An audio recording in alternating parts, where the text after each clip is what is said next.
Hello दोस्तों, story Aditya YT में आपका स्वागत है।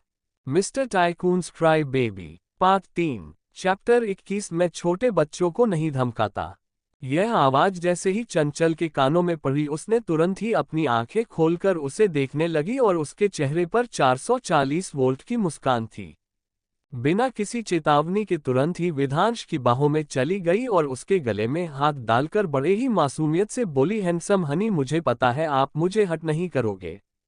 उसकी इस हरकत पर कार चला रहा कियान एकदम हैरान रह गया। उसकी हरकत पर विधांश उसे डांटते हुए बोले, क्या तुम नीचे नहीं उतर सकती? अभी के अभी मेरे ऊपर से हटो। लेकिन चंचल कहाँ रुकने वाली थी। उसने अपनी पकड़ और मजबूत कर दी और अपना सिर उसके कंधे पर रखकर धीमी आवाज में बोली, नहीं, मैं नहीं हटूंगी, आपको जो करना है आप कर लीजिए। विधांश भी अब समझ गया कि यह लड़की नहीं हटने वाली है, तो उसने कुछ नहीं कहा और अपनी सीट से टिककर आंखें बंद कर लीं। थोड़ी ही देर में वे रघुवंशी पैलेस पहुंच गए। कार से उतरकर कियान गेट के पास जाकर डोरबेल बजाए। कम से कम 15 मिनट हो गए थे, लेकिन किसी ने भी गेट नहीं खोला। कियान गाड़ी के पास आकर पीछे की खिड़की पर दस्तक दी। जैसे ही विधांश ने खिड़की खोली, उसने देखा कि वह शरारती लड़की उनके बॉस की गोद में बैठी हुई है। कियान चंचल को देखते हुए बोला, मिस चंचल, आपका घर आ गया। चंचल, जो बड़े मजे से उसके कंधे पर सिर रखकर आंखें बंद किए बैठी थी, उसने जैसे ही कियान की बात सुनी, अपना सिर उठाकर विधांश को देखा और आंखें झपकाते हुए पूछा, हैंडसम हनी, क्या मैं जाऊं? उसके इस सवाल पर विधांश ने अपनी पलकों को झपकाया। फिर उसने अपना हाथ विधांश के गले से हटाया और उठने लगी, लेकिन फिर बैठ गई और एकटक विधांश को देखने लगी। इस पर विधांश उसे घूरते हुए देखने लगे, जैसे पूछ रहा हो, क्या हुआ, जाओ ना। चंचल नीचे की तरफ इशारा करते हुए बोली, आप अपना हाथ मेरे कमर से हटाएंगे तभी तो मैं जाऊंगी ना। आपने मुझे ऐसे पकड़ा हुआ है जैसे कि आप मुझे दूर जाने नहीं देना चाहते। अगर आप ऐसा चाहते हैं तो मैं नहीं जाऊंगी। विधांश ने तुरंत ही अपना हाथ उसकी कमर से हटा लिया और दूसरी तरफ देखने लगे। चंचल मुस्कुराते हुए उसे देखने लगी। वहीं विधांश और कियान के मन में एक सवाल था, अभी शाम के 7 बजे बज रहे हैं, अभी तक किसी ने गेट क्यों नहीं खोला? करीबन 20 मिनट हो चुके थे। उन्होंने सुना था कि रघुवंशी परिवार अपनी छोटी बेटी को पसंद नहीं करता। क्या वे लोग उसे इतना नापसंद करते हैं कि उसके लिए गेट अभी तक बंद रखा है? रघुवंशी विला के अंदर सभी इस वक्त डाइनिंग टेबल पर बैठकर खाना खा रहे थे। वहीं स्नेहा ने जैसे ही कार की आवाज सुनी, उसकी आंखों में चमक आ गई। उसने बड़ी मासूमियत से पूछा, क्या चंचल वापस आ गई? जैसे ही अभिमन्यु ने ये सुना, वह तुरंत ही खड़ा होने लगा। इस पर मिस्टर रघुवंशी ने अपना हाथ गुस्से से मेज पर पटकते हुए कहा, बैठो और खाओ। वह लड़की कॉलेज से घर आने के बजाय मौजमस्ती करने चली गई है। जब यहाँ पर होगी तो खुद आ जाएगी। मिसेज रघुवंशी ने बिना सिर उठाए ठंडे स्वर में कहा, अगर हम उसे सबक नहीं सिखाएंगे तो वह भूल जाएगी कि वह किस परिवार की बेटी है। वहीं उनकी आवाज सुनकर अभिमन्यु गुस्से से कुछ कहने जा रहा था, तभी स्नेहा ने उसकी आस्तीन पकड़कर धीरे से खींचते हुए कहा, भाई मम्मी पापा को नाराज मत करो, बाद में। स्नेहा कुछ और कह पाती इससे पहले ही अभिमन्यु ने अपनी कुर्सी खींची और नाराजगी में बाहर की ओर बढ़ गया। मिसेज रघुवंशी उसे रुकने के लिए कहती रही, लेकिन वह नहीं रुका। स्नेहा ने अपनी नजरें नीचे कर लीं और अपनी मुट्ठी भींच ली। चंचल के प्रति उसके मन में और नफरत भर गई। उसके मम्मी पापा चंचल को पसंद नहीं करते थे, लेकिन वह अपने भाई का प्यार भी चंचल के साथ बांटना नहीं चाहती थी। वह चाहती थी कि जैसे मम्मी पापा उससे अटेंशन देते हैं, वैसे उसका भाई भी उससे अटेंशन दे। अभिमन्यु ने गेट खोला और जोर से आवाज लगाई, तितली कहाँ हो? चंचल ने जैसे ही यह आवाज सुनी, वह डर से कांप उठी, मानो किसी ने उसे गलती करते हुए पकड़ लिया हो। उसे समझ में नहीं आया कि ऐसा क्यों हुआ। वह अभिमन्यु को अपना असली भाई नहीं मानती थी, लेकिन जब उसने उसकी आवाज सुनी तो वह घबरा गई। चंचल ने विधांश को पकड़कर खींचा और अपने लाल चेहरे से उसे देखने लगी। वह उसे दया भरी नजरों से देख रही थी, जैसे कह रही हो, बचा लो। चंचल की इस हालत को देखकर विधांश ने एविल स्माइल करते हुए कहा, क्या तुम दोबारा से ऐसे ही मुझे परेशान करोगी या फिर मेरे ऊपर बैठोगी? विधांश की ऐसी बातें सुनकर चंचल झेप गई, लेकिन फिर दुनिया भर की मासूमियत लाकर धीमी आवाज में बोली, मैं हिम्मत भी नहीं करूंगी दोबारा ऐसा करने की। विधांश ने कहा ठीक है, और यह कहकर उसने चंचल को अपनी बाहों से आजाद कर दिया। उसने पहले ही चंचल की कमर छोड़ दी थी, लेकिन जब चंचल नहीं उठी और जब उसने अभिमन्यु की आवाज सुनी तो उसने चंचल को अपनी बाहों में भर लिया ताकि वह उसे धमका सके, और हुआ भी वही। चंचल ने राहत की सांस ली और तुरंत ही गाड़ी का गेट खोला और बाहर निकल गई। चैप्टर 22 तितली तुम पागल हो गई हो क्या, तुम मरना चाहती हो। अभिमन्यु गेट से बाहर आया और उसकी नज़र कियान पर पड़ी जो बाहर खड़ा था। ये देखकर उसकी आंखें ठंडी हो गईं। कियान ने जब उसे देखा तो हल्की मुस्कान के साथ आगे बढ़ते हुए कहा, सॉरी, बिना बताए हम यहाँ आ गए। अभिमन्यु कियान से हाथ मिलाते हुए कहा, मैं अभिमन्यु, चंचल का भाई, आपसे मिलकर खुशी हुई। आपने उसके बारे में बहुत सुना है, आप मिस्टर विधांश के असिस्टेंट हैं, सही है ना। वह आगे कुछ बोलता तभी उसकी नज़र कार से उतरते हुए विधांश पर पड़ी। विधांश बड़े एटीट्यूड के साथ बाहर आए। उनका इमोशनल चेहरा देखकर अभिमन्यु समझ गया कि कुछ तो गड़बड़ है। अभिमन्यु ने देखा कि उसकी बहन के साथ जो इंसान खड़ा था वह कोई और नहीं बल्कि दुनिया का नंबर 1 बिजनेसमैन विधांश सिंह राजवंश था। फिर अभिमन्यु ने चंचल की लाल आंखें देखीं और तुरंत उसके पास आकर पूछा, क्या किसी ने तुम्हें धमकाया, ये तुम्हारी आंखें लाल क्यों हैं। अभिमन्यु सवाल तो चंचल से पूछ रहा था लेकिन उसकी निगाहें विधांश पर टिकी हुई थीं। उसने मन ही मन ठान लिया था कि अगर विधांश ने उसकी बहन को कुछ किया होगा तो वह उसे छोड़ेगा नहीं, चाहे वह दुनिया का नंबर 1 बिजनेसमैन हो या कितना भी अमीर, उसकी बहन को कोई ऐसे परेशान नहीं कर सकता। चंचल ने अभिमन्यु की ओर देखा, फिर झिझकते हुए विधांश के पास आई। उसे उम्मीद नहीं थी कि अभिमन्यु ऐसे सवाल पूछेगा। उसने एक नज़र विधांश पर डाली और फिर धीरे से कहा, नहीं, मुझे किसी ने परेशान नहीं किया है। अभिमन्यु ने जैसे ही चंचल को विधांश के करीब देखा उसकी मुट्ठियां कस गईं। वह तुरंत ही विधांश के पास जाकर उसकी शांत आंखों में देखते हुए बोला, मिस्टर विधांश, मेरी बहन अभी छोटी है, अगर उसने आपको नाराज किया हो तो मैं उसकी तरफ से माफी मांगता हूं। विधांश ने अभिमन्यु के इस भाषण पर हल्की मुस्कान के साथ चंचल की तरफ देखा और फिर अभिमन्यु से कहा, क्या सच में। विधांश नॉर्मल टोन में बोल रहा था लेकिन उसकी आवाज इतनी खतरनाक थी कि एक पल के लिए अभिमन्यु डर गया और उसके चेहरे का रंग उड़ गया। कोई मामूली इंसान नहीं है, हमारे हीरो है, उनके सामने लोग नजर उठाने से डरते हैं तो अभिमन्यु क्या चीज है। इस दुनिया में सिर्फ हमारी चंचल ही है जो हमें परेशान कर सकती है।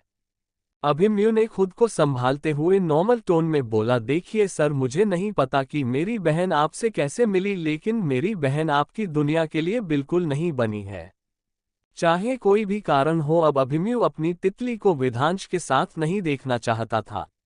अभिमन्यु की बात सुनकर विधांश ने अपना सिर हिलाते हुए गाड़ी के पास जाते ही चंचल से बोला, अंदर जाओ। वही अभिमन्यु हैरान रह गया था, उसे विश्वास नहीं हो रहा था कि विधांश ने उसकी बात मान ली और कुछ भी नहीं कहा। उसने कुछ कहने के लिए अपना मुंह खोला था लेकिन इससे पहले कि वह कुछ कह पाता उसने देखा कि उसकी बहन उस आदमी का पीछा कर रही है और मजबूती से उसकी आस्तीन पकड़कर उसके पीछे जा रही है। ये देखकर अभिमन्यु की आंखें कठोर हो गईं। वह परेशान होते हुए खुद से बोला, तितली तुम पागल हो गई हो क्या, तुम मरना चाहती हो। अभिमन्यु को अपनी बहन की चिंता हो रही थी क्योंकि उसने विधांश के बारे में बहुत कुछ सुना था। वेदांश को अपने आसपास अजनबी लोग पसंद नहीं था, खासकर लड़कियों। अभिमन्यु अपनी बहन को पकड़ने के लिए आगे बढ़ा तभी उसे चंचल की आवाज सुनाई दी, हैंडसम हनी, क्या तुम नाराज हो। उनके हिसाब से हम दोनों सेम नहीं है, मुझे नहीं लगता कि हम दोनों अलग अलग दुनिया से हैं, हम तो एक ही दुनिया में रहते हैं ना। वेदांश ने जैसे ही चंचल की बात सुनी उसने अपना सर नीचे किया और उस छोटी सी लड़की को देखा जिसकी आंखें नम थीं और वह बेवकूफ़ी भरी बातें कर रही थी। उसने एक गहरी सांस ली और उसके सिर पर हाथ फेरते हुए गहरी आवाज में ऑर्डर दिया, क्राई बेबी, अंदर जाओ, रात काफी हो चुकी है। लेकिन चंचल इतनी आसानी से मानने वाली नहीं थी। वह अपना मुंह बनाते हुए बोली, नहीं, पहले मुझे बताओ, क्या आप मुझसे नाराज हैं। विधांश ने चंचल की ओर देखा। उसे देखकर ऐसा लग रहा था कि अगर उसने हाँ बोल दिया तो ये छोटी शैतान लड़की अभी रो देगी। चंचल ने अपनी आंखें उठाकर उसे देखा। जब उसने काफी देर तक जवाब नहीं दिया तो उसकी बड़ी बड़ी आंखों में मोटे मोटे आंसू भर आए। ये देखकर विधांश तुरंत बोला, नहीं, मैं तुमसे नाराज नहीं हूं। ये सुनकर चंचल की आंखों में खुशी छा गई। उसने अपने आंसू पोंछते हुए बात को पक्का करने के लिए फिर से पूछा, आप सच में बोल रहे हो ना? इस पर विधांश उसके सिर पर हल्के से थपथपाते हुए कहा, बड़े लोग बच्चों से झूठ नहीं बोलते। ये कहकर विधांश तुरंत गाड़ी में जा बैठा। उसकी बात सुनकर चंचल ने अपनी आंखें छोटी करके उसे देखा और तेज आवाज में बोली, किसने कहा कि बड़े लोग झूठ नहीं बोलते? इतना कहकर वह अपना मुंह बनाने लगी। वहीं विधांश ने कोई जवाब नहीं दिया और गाड़ी वहां से निकल गई। जैसे ही गाड़ी विला से बाहर निकली, बॉडीगार्ड्स की गाड़ियां विधांश की गाड़ी को घेरे हुए आगे पीछे चलने लगी। अभिमन्यु अपने पॉकेट में हाथ डाले चंचल के पास आया और गंभीरता से पूछा, तितली तुमने उसे क्या कहा? और तुम मिस्टर विधांश का इस्तेमाल करके राज के करीब जाने की प्लानिंग तो नहीं बना रही हो ना? असल में अभिमन्यु को राज से कोई लेना देना नहीं था, लेकिन वह नहीं चाहता था कि एक लड़के के लिए उसकी दोनों बहनें आपस में लड़ाई करें, क्योंकि उसने देखा था कि स्नेहा भी राज को पसंद करती है और उनके मम्मी पापा भी राज को स्नेहा के साथ जोड़ना चाहते हैं। चैप्टर 23 मैं उससे प्यार करती हूँ। चंचल ने जब अभिमन्यु की बात सुनी तो वह हैरानी से पीछे मुड़कर उसे देखने लगी। फिर वह अभिमन्यु को अजीब तरीके से देखते हुए बोली, आपके थॉट्स इतने अजीब क्यों हैं? राज में ऐसा क्या है कि मैं उसका पीछा करने के लिए इतनी बड़ी प्लानिंग करूंगी? ये सुनकर अभिमन्यु के चेहरे के एक्सप्रेशन से लग रहा था कि उसे चंचल की बातों पर विश्वास नहीं है। वह बोला, उम्मीद है कि तुम जो बोल रही हो वैसा ही करोगी। वैसे अगर तुम चाहो तो मुझ पर विश्वास कर सकती हो। मुझे भी वह राज पसंद नहीं है। तुम्हें मेरी मदद की जरूरत हो तो मुझे जरूर बताना। उसकी ये बातें सुनकर चंचल ने अपनी आंखें घुमाए और वहां से चली गई।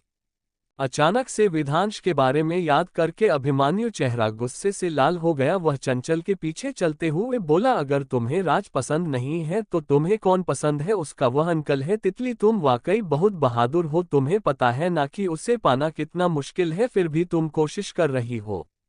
ये सुनकर चंचल मुस्कुराए और पलटकर स्माइल करते हुए बोली, मैं कोशिश नहीं कर रही हूं बल्कि मैं उसे पा कर रहूंगी। आपने देखा नहीं कैसे वह मेरे साथ डेट पर जाने के लिए तैयार हो गया? अभिमन्यु मुंह बनाते हुए बोला, क्या तुमने उसे धोखे से हाँ नहीं करवाया था? इस पर चंचल ने घमंड से अपना सिर उठाते हुए कहा, हाँ तो क्या हुआ? प्यार और जंग में सब जायज है। अभिमन्यु उसे समझाते हुए बोला, देखो मैं तुम्हारा बड़ा भाई हूं तो मेरी बात मानो। वह तुमसे बड़ा है और अगर तुम दोनों साथ रहोगे तो आगे चलकर बहुत प्रॉब्लम होगी।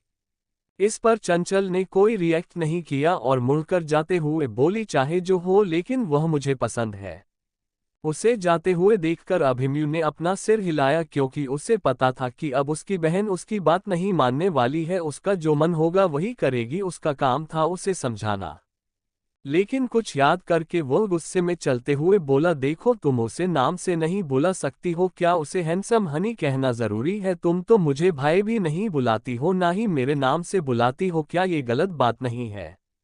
चंचल उसकी तरफ देखकर एक इविल स्माइल करती है, जैसे कि उसका मजाक उड़ा रही हो, और फिर अंदर चली गई। वहीं अभिमन्यु को बहुत गुस्सा आ रहा था। उसे इस तरह देखकर वह भी उसके पीछे पीछे चल दिया। अंदर सभी लोग खाना खा चुके थे। वहीं स्नेहा ने जैसे ही चंचल को देखा वह तुरंत उसके पास जाकर परेशान होते हुए बोली, चंचल तुम इतनी देर से घर क्यों आए हो? क्या तुम्हें टैक्सी नहीं मिल रही थी?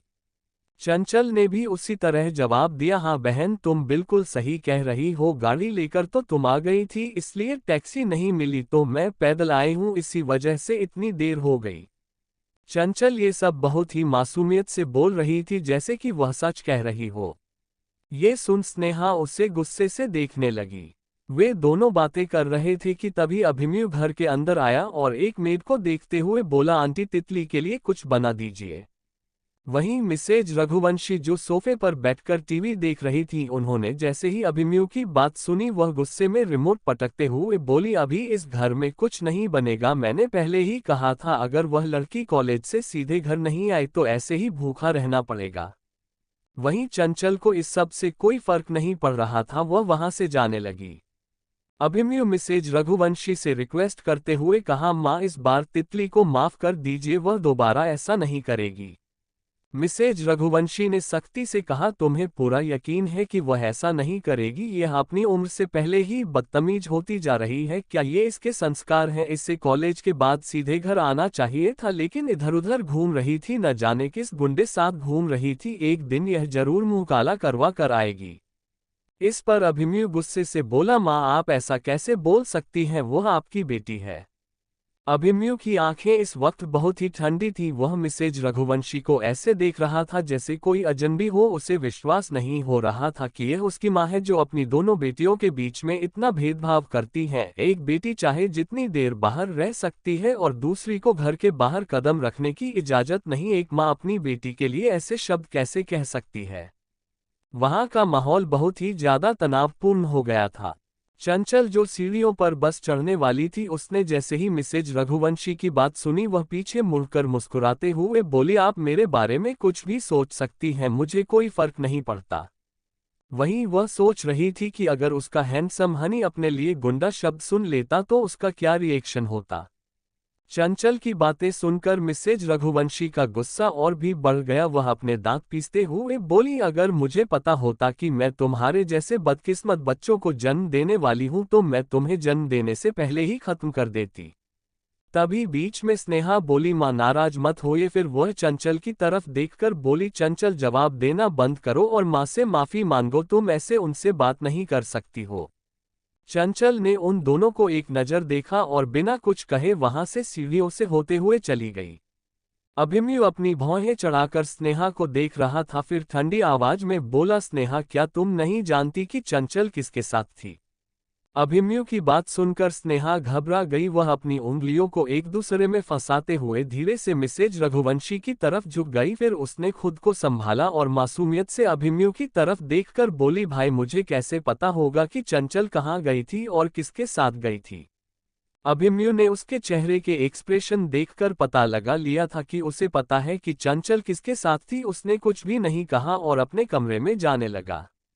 उसे जाते देख मिसेज रघुवंशी मुस्कुराते हुए बोली, अगर तुम्हें उसकी इतनी ही चिंता है तो तुम खुद उसके लिए खाना बना सकते हो, यहाँ पर उसके लिए कोई भी खाना नहीं बनाएगा। फिर उन्होंने वहां खड़े सारे नौकरों की तरफ देखकर कहा, अगर किसी ने भी हिम्मत की खाना बनाने की तो अपना सामान पैक करके यहाँ से निकल जाना। चैप्टर 24 लंबाई बढ़ाने के लिए तुम्हें ठीक से खाना खाना चाहिए। मिसेज रघुवंशी की बात सुनकर जाते हुए अभिमन्यु के कदम रुक गए। वह पीछे मुड़ा और व्यंग्य भरी मुस्कान के साथ बोला, अगर स्नेहा देर से आती तो क्या आप उसे ऐसे ही सुना देती? अभिमन्यु की बात पर मिसेज रघुवंशी घमंड भरी मुस्कान के साथ स्नेहा के कंधे पर हाथ रखकर बोली, मेरी स्नेहा एक अच्छी लड़की है, वह कभी भी ऐसी बुरी आदतें नहीं सीखेगी। अगर वह कभी देर से आती है तो कोई न कोई बड़ी वजह जरूर होगी। स्नेहा मासूमियत से अभिमन्यु को देखने लगी, जैसे कह रही हो, भाई माँ ठीक कह रही है, मैं कभी ऐसा कुछ नहीं करूंगी। स्नेहा चंचल का बचाव करते हुए बोली, माँ चंचल बहुत अच्छी है, हो सकता है किसी वजह से वह लेट हो गई हो। इस पर मिसेज रघुवंशी उससे बोली, उसके पक्ष में बोलने की कोशिश मत करो। वहीं अब अभिमन्यु ने इन दोनों को इग्नोर करना बेहतर समझा और अपना फोन निकालकर कुछ खाने के लिए ऑर्डर करते हुए अपने रूम में चला गया। वहीं चंचल जैसे ही अपने रूम में आई, उसने पहले शावर लिया और बाथरूम से आने के बाद अपने साथ लाई हुई केक उठाए और उसे बड़े मजे से खाने लगी। रात के टाइम मिसेज रघुवंशी और स्नेहा लिविंग हॉल में बैठकर टीवी देख रही थी। तभी दरवाजे की घंटी बजी। टीवी देखते हुए मिसेज रघुवंशी ने काम कर रही मेड से बोला, देखो कौन आया है, इतनी रात हो गई है। दरवाजा खोलने पर गेट पर खड़े शख्स को देखकर स्नेहा हैरान रह गई। वहीं मिसेज रघुवंशी भी कंफ्यूजन भरी नजरों से सामने देख रही थी। सामने कोई और नहीं बल्कि कियान खड़ा था। मेड उसे देखकर बड़े ही सम्मान के साथ बोली, जी आप कौन? कियान ने कोई जवाब नहीं दिया और लिविंग हॉल में आकर दोनों मां बेटी को देखकर बोला, नमस्ते Mrs Raghuvanshi. Miss Raghuvanshi Mr Singhania से मिलने के लिए हॉस्पिटल गई थी, इसलिए उन्हें लौटने में देर हो गई। बॉस को चिंता थी कि मिस रघुवंशी भूखी होंगी, इसलिए उन्होंने मुझे कुछ खाना देने के लिए यहाँ भेजा है। ये सुनते ही मिसेज रघुवंशी की आंखें चमक उठी। मुस्कुराते हुए उन्होंने कहा, क्या ये राज ने भेजा है? लेकिन हॉस्पिटल जाने ये कहकर वह सवालिया हुए निगाहों से स्नेहा को देखने लगी क्योंकि उनकी प्यारी बेटी तो समय से ही घर वापस आ गई थी। उनके भाव को समझकर किया बोला, यह मिस रघुवंशी नहीं, वह दूसरी वाली। ये सुनकर मिसेज रघुवंशी की मुस्कान तुरंत गायब हो गई। वह हैरान होते हुए बोली, क्या आप चंचल के बारे में बात कर रहे हैं? उनका इतना शॉकन रिएक्शन देखकर कियान ने तुरंत कहा, जी हाँ, मैं चंचल की ही बात कर रहा हूँ। क्या उन्होंने खाना खा लिया? ये सुनकर मिसेज रघुवंशी बोली, नहीं, उसने अभी नहीं खाया है, वह अभी अपने रूम में है। स्नेहा तुरंत बीच में कूदते हुए बोली, माँ, मैं चंचल को बुलाकर लाती हूँ। ये कहकर वह तुरंत ऊपर चली गई। मिसेज रघुवंशी मुस्कुराते हुए प्यार से कियान से बोली, मिस्टर सिंघानिया से कह दीजिएगा कि उसे चिंता न करे, दरअसल मुझे पता नहीं था कि चंचल राज के साथ है, वरना मुझे उसकी चिंता करने की जरूरत ही नहीं पड़ती। ये सुनकर कियान की भौहें सिकुड़ गईं। फिर वह तुरंत बोला, आप गलत समझ रही हैं, मिस्टर राज ने ये खाना नहीं भेजा है, बल्कि इसे सिंघानिया परिवार के असली वारिस यानी मेरे बॉस ने भेजा है। वहीं मिसेज रघुवंशी को समझ में नहीं आ रहा था कि वह किसकी बात कर रहा है। उनके एक्सप्रेशन देखकर किया बोला, वह मेरे बॉस हैं और मिस्टर राज के अंकल भी हैं, चंचल उनके साथ ही थी। कियान की बात सुनकर मिसेज रघुवंशी का चेहरा अजीब से एक्सप्रेशनों में बदल गया। उन्होंने पूछा, आपके बॉस और चंचल साथ में क्यों थे? इस पर कियान बिना किसी भाव के बोला, यह मेरे बॉस का पर्सनल मामला है, मैं इसके बारे में कुछ भी नहीं जानता हूं। फिर वह लापरवाही से बोला, अगर आपको जानने की इतनी इच्छा है तो आप मेरे बॉस से खुद पूछ सकती हैं। कियान की बातें सुनकर मिसेज रघुवंशी की बोलती बंद हो गई। वहीं स्नेहा जो चंचल को बुलाने जा रही थी, जैसे ही सीढ़ियों के ऊपर पहुंची उसका चेहरा सख्त हो गया। वह अपने चेहरे पर नफरत लिए चंचल के रूम के बाहर गई और दरवाजा खटखटाया। चंचल ने दरवाजा नहीं खोला तो स्नेहा गुस्से के मारे फिर से खटखटाने लगी। वह बहुत ही जोर से दरवाजे को पीट रही थी। ये सुनकर अंदर बैठी चंचल ने अपनी आंखें घुमाई, फिर तुरंत खड़ी हुई और दरवाजा खोलने के लिए आगे बढ़ी। अचानक से दरवाजा खुलने पर स्नेहा दरवाजे पर ही खड़ी रह गई, उसका हाथ हवा में रह गया। वहीं चंचल ने जैसे ही देखा अपनी आंखें छोटी करते हुए बोली, बहन, क्या तुम्हारे पास कोई और काम नहीं है मुझे परेशान करने के सिवा? देखो, मैं बहुत थक गई हूं, मुझे आराम करना है। चंचल इस वक्त स्नेहा से कोई बहस नहीं करना चाहती थी। स्नेहा वहां से जाते हुए दांत पीसते हुए बोली, चंचल, तुम वाकई बहुत किस्मत वाली हो, तुम्हारे लिए किसी ने खाना भेजा है। वहीं चंचल ने जैसे ही यह सुना उसकी आंखें चमक उठी, उसके चेहरे की उदासी तुरंत गायब हो गई। उसने 1 मिनट का भी समय नहीं लिया, खरगोश की तरह दौड़ते हुए नीचे आ गई। कियान को देखकर वह निराश नहीं हुई, वह तुरंत उसके पास आकर अपनी चमकती आंखों से उसे देखते हुए बोली, मिस्टर हॉटी, क्या तुम्हें हैंडसम हनी ने भेजा है? चंचल के चेहरे पर खुशी साफ साफ दिख रही थी। उसने अपना सर झुकाया और अपने हाथ पकड़े पैकेट को उसके हाथों में दे दिया। फिर उसे देखकर बोला, ये तुम्हारे लिए है, मुझे अब चलना चाहिए। और फिर उसने मिसेज रघुवंशी को देखा, वहां से चला गया। उसे जाते देख चंचल तेज आवाज में बोली, क्या हैंडसम हनी ने मेरे लिए कोई मैसेज नहीं भेजा? कहते हुए उसके गाल गुस्से से फूल गए थे। ये सुनकर कियान के कदम रुक गए। वह पीछे मुड़कर मुस्कुराते हुए बोला, ओह, मैं तो भूल गया था, उन्होंने कहा है कि लंबाई बढ़ाने के लिए तुम्हें ठीक से खाना खाना चाहिए। ये कहकर उसने चंचल के चेहरे की ओर देखा और एविल स्माइल केरते हुए वहां से चला गया। चंचल ने कियान की लंबाई बढ़ाने वाली बात सुनकर अपने हाथों को मुट्ठी में बांध लिया और गुस्से से बोली, मैं उनसे बात नहीं करूंगी और मैं खाना भी नहीं खाऊंगी। लेकिन कियान वहां से जा चुका था। मिसेज रघुवंशी तुरंत उसके पास आई और उसे देखते हुए बोली, तुम्हारे और राज के बीच में क्या चल रहा है और तुम उसके अंकल से ही कैसे जुड़ी हुई हो? क्या तुम आज रात राज के अंकल के साथ ही थी? चंचल ने मासूमियत का दिखावा करते हुए अपनी आंखें गोल गोल घुमाते हुए कहा, हाँ, वही गुंडा जिसके बारे में आप बात कर रही थी। मैं कॉलेज से सीधे घर नहीं आई क्योंकि मैं उस गुंडे के साथ मजे कर रही थी।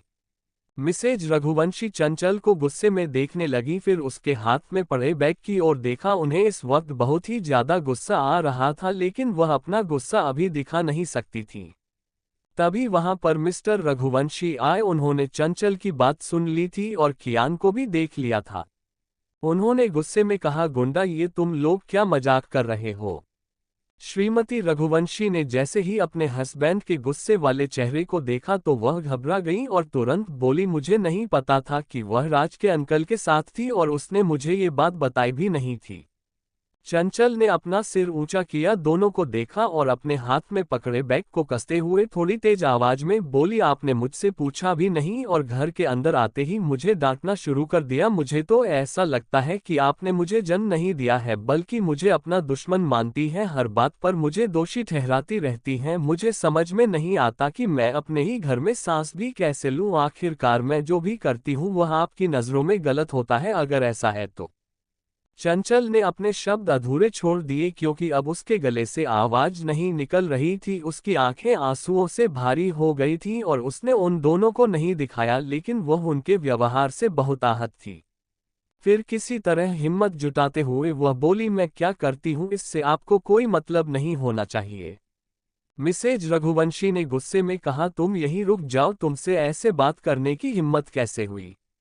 लेकिन इससे पहले कि वह कुछ और कह पाती मिस्टर रघुवंशी ने उन्हें चेतावनी देते हुए कहा, चुप रहो।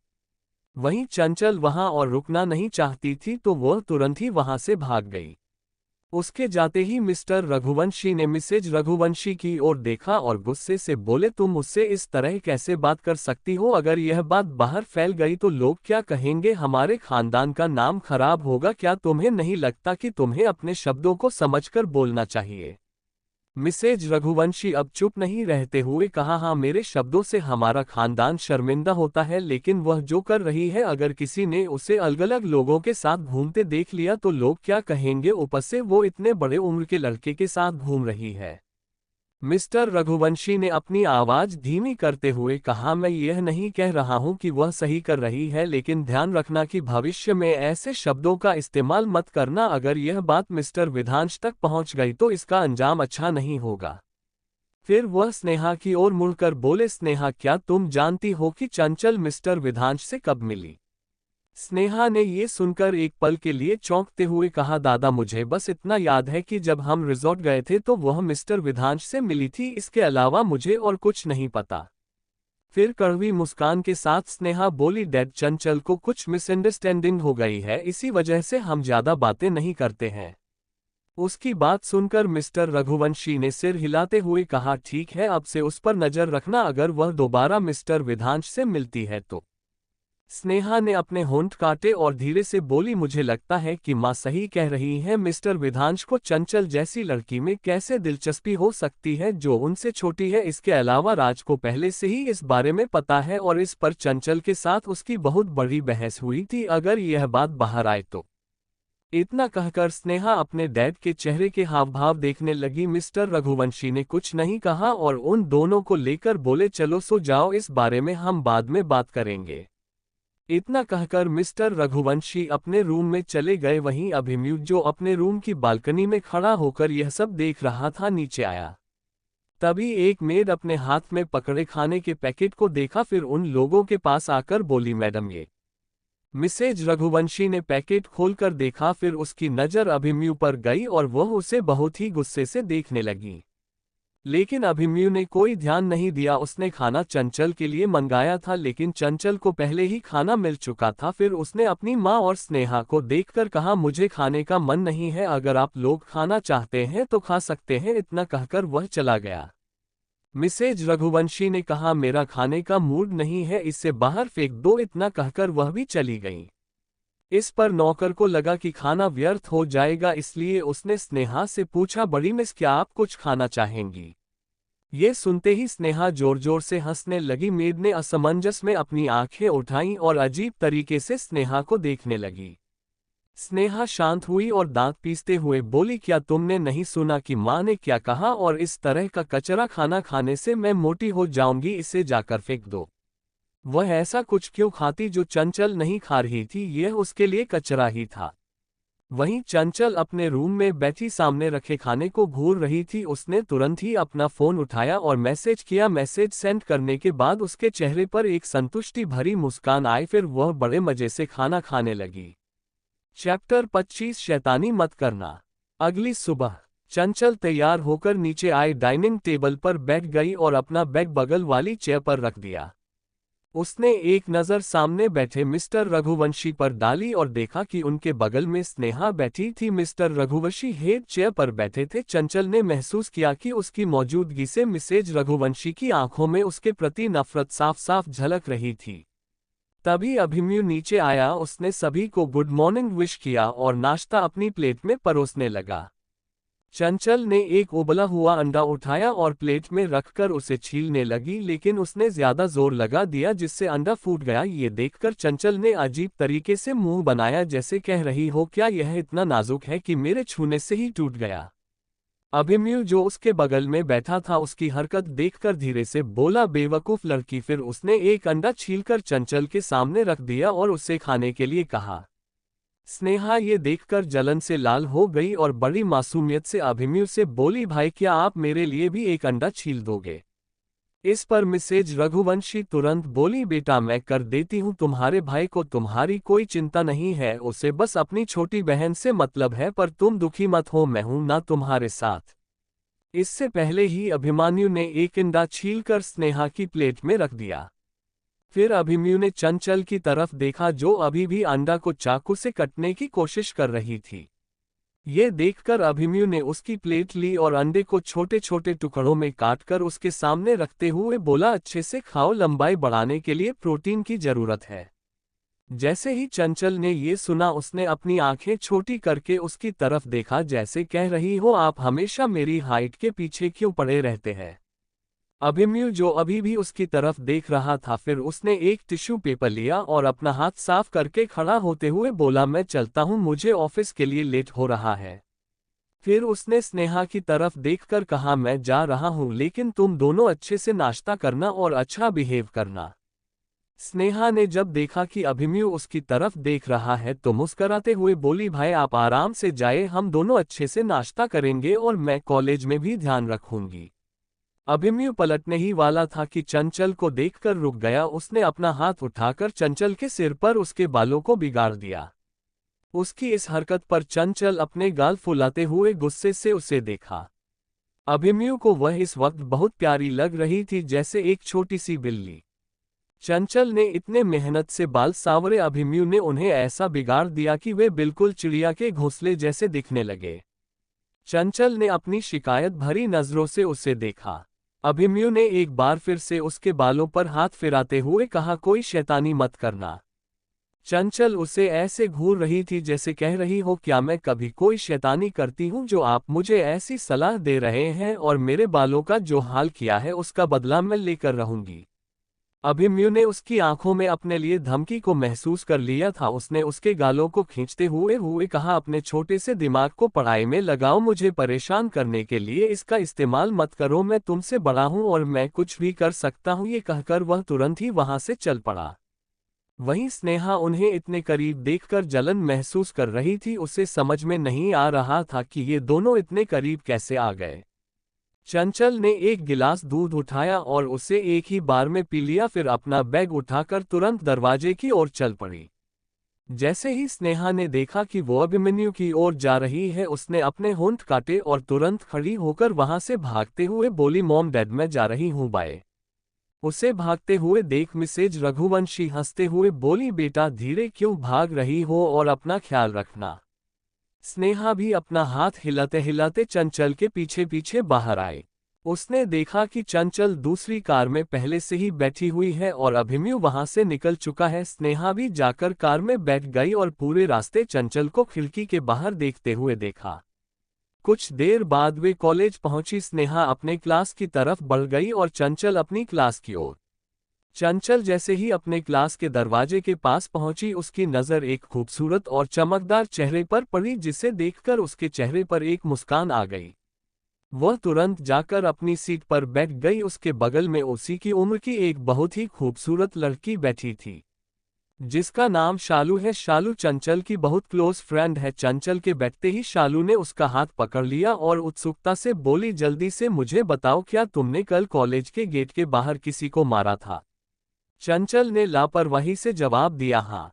ये सुनकर शालू थोड़ी हैरान हो गई, फिर अफसोस जताते हुए बोली, मुझे पछतावा हो रहा है कि मैं क्यों वहां से चली गई, मुझे उसे मार खाते हुए देखना चाहिए था। चंचल ने अपनी दोस्त की तरफ देखा जिसका चेहरा उदासी से भर गया था, जैसे उसने कुछ बड़ा मिस कर दिया हो। लेकिन अचानक शालू के चेहरे पर चमक आ गई। वह तुरंत चंचल की तरफ झुककर बोली, वैसे तुमने उसे क्यों मारा? क्या उसने तुम्हें मारने की कोशिश की थी? कहीं तुम्हें चोट तो नहीं लग? ये कहकर शालू ने चंचल को खड़ा करके पहले उसके हाथों को चेक किया, फिर उसे ऊपर से नीचे तक देखा और गोल गोल घुमाकर जांचने लगी। चंचल उसकी इन हरकतों को अजीब नजरों से देख रही थी। शालू की हरकतें देखकर चंचल ने तुरंत अपने सीने पर दोनों हाथ रखकर कहा, देखो अब तुम मुझसे दूर रहो, मुझे तुम्हारी हरकतों से डर लग रहा है। जैसे ही शालू ने चंचल के चेहरे की बड़े गोल आंखों से देखा, उसकी नजरों में शैतानी आ गई। उसने अपने हाथों को आपस में जोड़ते हुए कहा, हम दोनों लड़कियां हैं, तुम किस बात से डर रही हो? मैं तो तुम्हें गले लगाना चाहती हूँ। चंचल ने उसे घूरा और पीछे हट गई, जिससे वह अपनी सीट पर बैठ गई। लेकिन जैसे ही वह पीछे की तरफ झुकी, किसी ने पीछे से उसकी सीट को जोर से धक्का दिया। सीट खिसक गई और चंचल सीधे नीचे गिर गई, जिससे उसे काफी चोट लग गई और उसकी आंखों में आंसू भर आए। ये देखकर शालू घबरा गई। उसने तुरंत चंचल को उठाया और उसकी आंखों में आंसू देखकर उसे बहुत दुख हुआ। उसी समय उनका क्लासमेट अमन, जिसने ये सब देखा था, तुरंत उनके पास आया और चंचल से बोला, चंचल तुम ठीक हो? तुम्हें ज्यादा चोट तो नहीं लगी? अमन चंचल का क्लासमेट था। अमन और शालू दोनों चंचल के बहुत क्लोज फ्रेंड्स थे।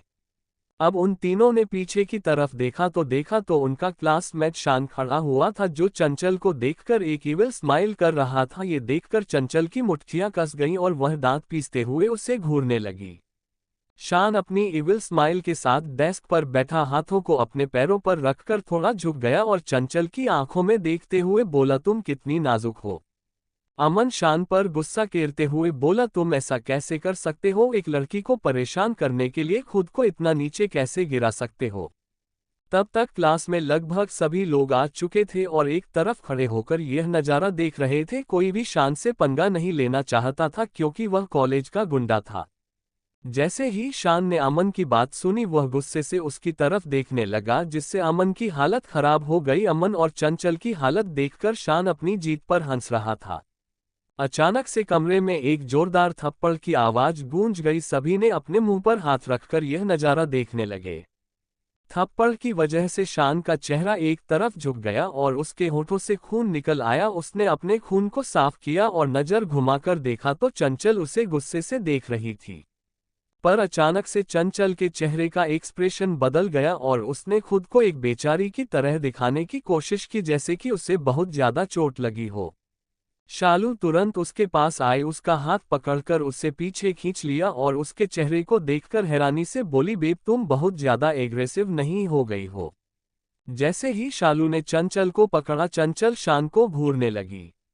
शान चंचल पर गुस्सा करने ही वाला था कि अमन तुरंत आ गया और बोला, शान भाई देखो, आप किसी लड़की को नहीं मार सकते हो। वैसे भी देखा जाए तो वह इतनी नाजुक और छोटी है, इसका थप्पड़ तो आपको बिल्कुल रुई जैसा महसूस हुआ होगा। अमन की बात सुनकर शान आगे झुका, अपने चेहरे की तरफ इशारा करते हुए अपनी चोट दिखाए और दांत पीसते हुए बोला, क्या तुम्हें सचमुच लगता है कि वह कमजोर है? शालू ने भी जैसे ही उसके चेहरे की चोट देखी, उसकी आंखों में चमक आ गई। उसने आवाज को दबाते हुए छोटी सी नाजुक सी चंचल की तरफ देखा और कहा, कौन सोच सकता था कि यह नाजुक सी लड़की इतनी ताकतवर होगी? अमन की आंखें भी हैरानी से बड़ी हो गई थी। उसने एक तरफ अपनी नाजुक सी दोस्त को देखा और दूसरी तरफ खड़ा हटे कट्टे शान को। शान कुछ करने ही वाला था कि अमन ने तुरंत उसका हाथ पकड़ लिया और समझाते हुए बोला, शान भाई इसे भूल जाओ, देखो। कहते हुए वो चंचल की तरफ इशारा करते हुए बोला, चंचल तुम भाई से माफी मांग लो। देखा तुमने उन्हें मारा, लेकिन उन्हें बिल्कुल भी दर्द नहीं हुआ, लेकिन अगर उन्होंने तुम पर हाथ उठाया तो तुम्हें बहुत दर्द होगा, तुम माफी मांग लो। चंचल ने अमन को गुस्से से घूरते हुए देखा, जैसे कह रही हो मेरी कोई गलती नहीं है, शुरुआत पहले शान ने की थी, उसने मुझे गिराया जिससे मेरी हड्डी ही टूटने वाली थी।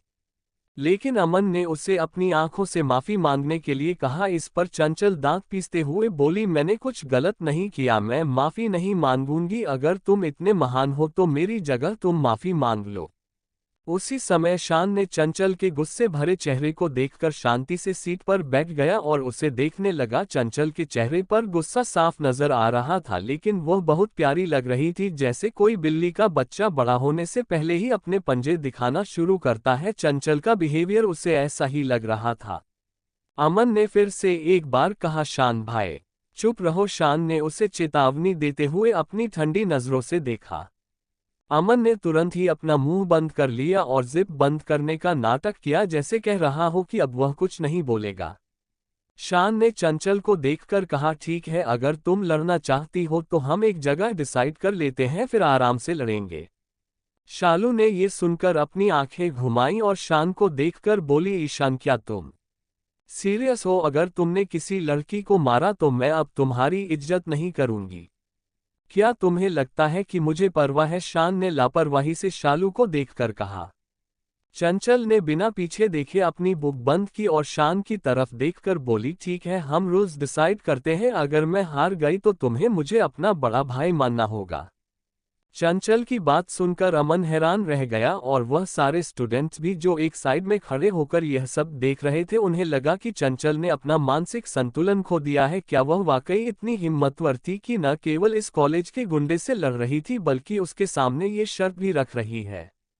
शालू तुरंत उसके पास जाकर उसके बाह पर चुटकी काटते हुए धीरे से बोली, बेब क्या तुम पागल हो गई हो? चंचल ने दर्द भरी आवाज में उसे घूरते हुए कहा, यहाँ चोट लगी है। तभी उनके कानों में शान की आवाज सुनाई दी जो खुशी से बोल रहा था, ठीक है, लेकिन अगर तुम हार गई तो क्या होगा?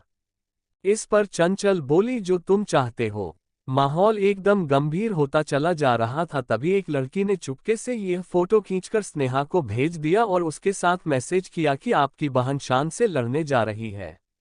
दूसरी साइड स्नेहा और राजू लाइब्रेरी में बैठकर पढ़ाई कर रहे थे। तभी स्नेहा का फोन वाइब्रेट हुआ। उसने जैसे ही अपना फोन चेक किया, वह सब देखकर उसकी आंखों में चमक आ गई। राज जो उसके बगल में बैठा उससे पढ़ा कर रहा था, देखा कि स्नेहा का ध्यान बुक्स पर नहीं है तो उसने पूछा, क्या हुआ? समझ में नहीं आया। स्नेहा ने तुरंत अपना फोन बंद किया और बोली, सॉरी, एक मैसेज आया था तो मैं देखने लगी थी। वह मेरी एक फ्रेंड का मैसेज था कि चंचल शान के साथ लड़ाई करने जा रही है। ये सुनकर राज के पीठ में अचानक से बहुत तेज दर्द हुआ और उसे याद आया कि कैसे चंचल ने उसे मारा था। फिर वह स्नेहा को देखकर बोला, उसे जो करना है करने दो, तुम अपनी पढ़ाई पर ध्यान दो, उसका तो चलता ही रहेगा। उसके मुंह से ऐसी बातें सुनकर स्नेहा के चेहरे पर हल्की सी मुस्कान आ गई, लेकिन फिर वह दिखावा करते हुए बोली, लेकिन हमें चंचल को रोकना चाहिए। इसकी कोई जरूरत नहीं है, तुम अपनी पढ़ाई पर ध्यान दो, उसने कहा और फिर से पढ़ाई में लग गया। वहीं दूसरी तरफ शान आराम से अपने पैर को दूसरे पैर पर चढ़ाकर अपना हाथ डेस्क पर टिकाकर बोला।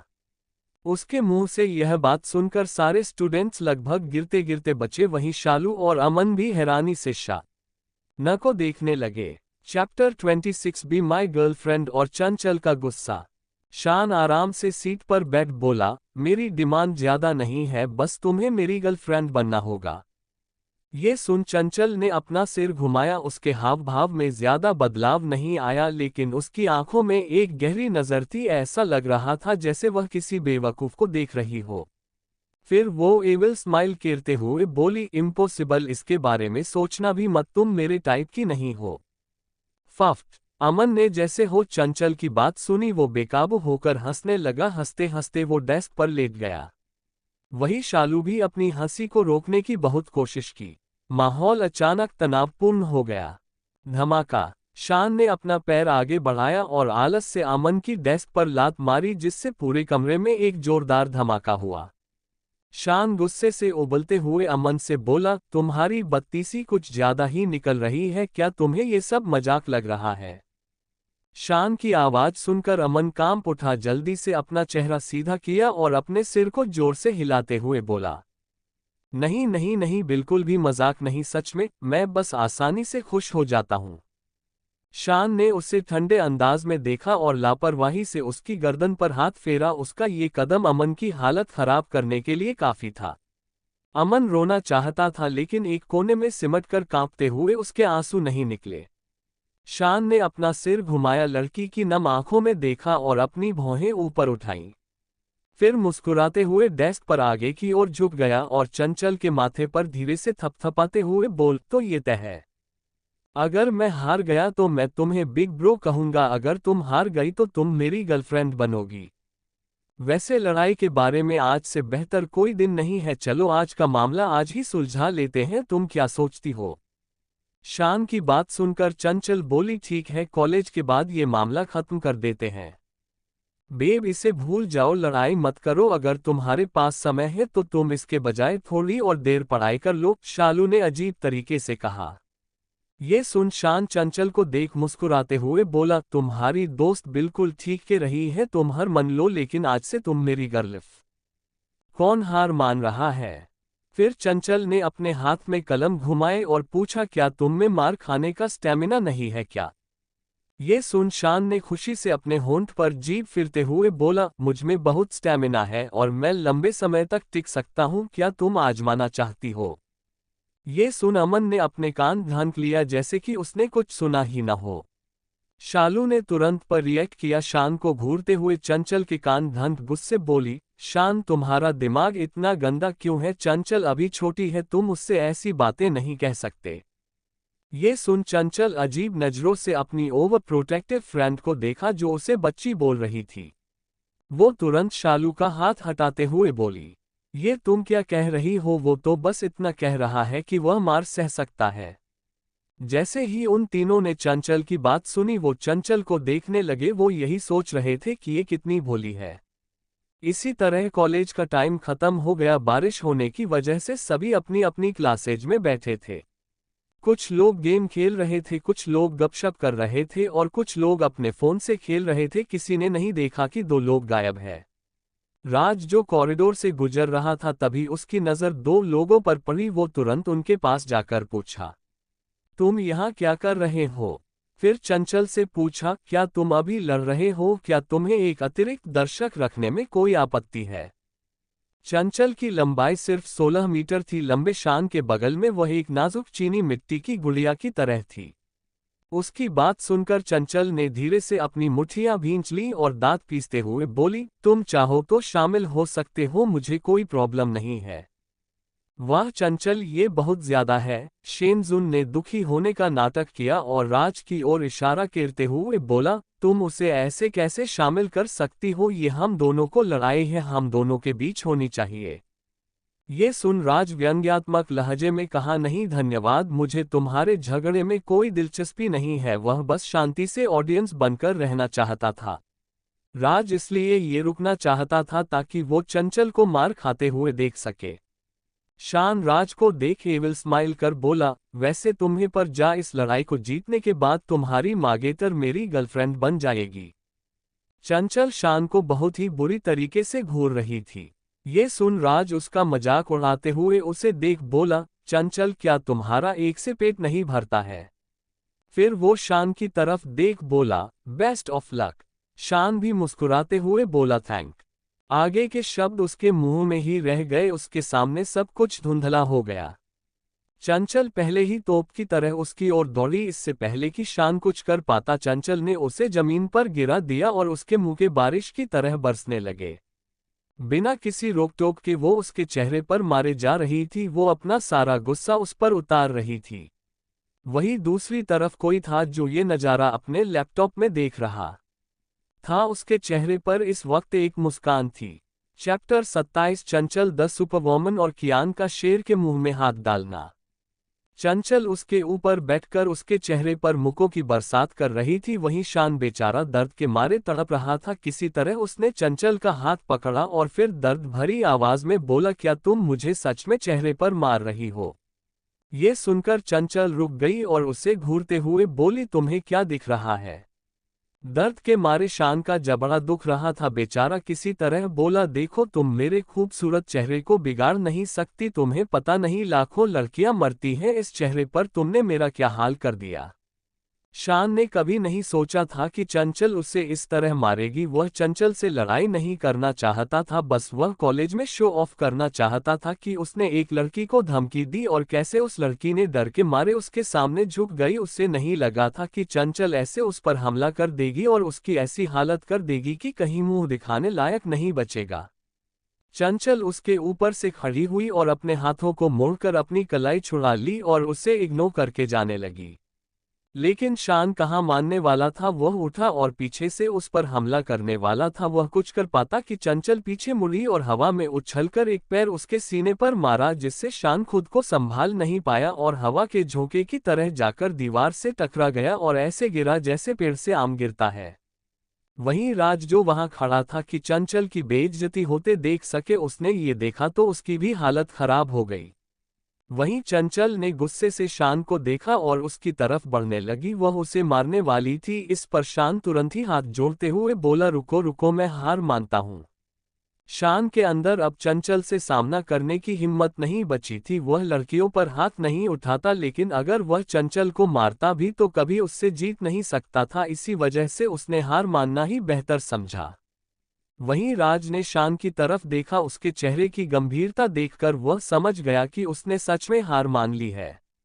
इतनी मेहनत के बाद चंचल थक गई थी। उसके माथे पर पसीने की बूंदें दिखने लगी थीं। उसने शान को उसकी शर्त याद दिलाते हुए बोला, अब से तुम मुझे अपना बड़ा भाई मानोगे।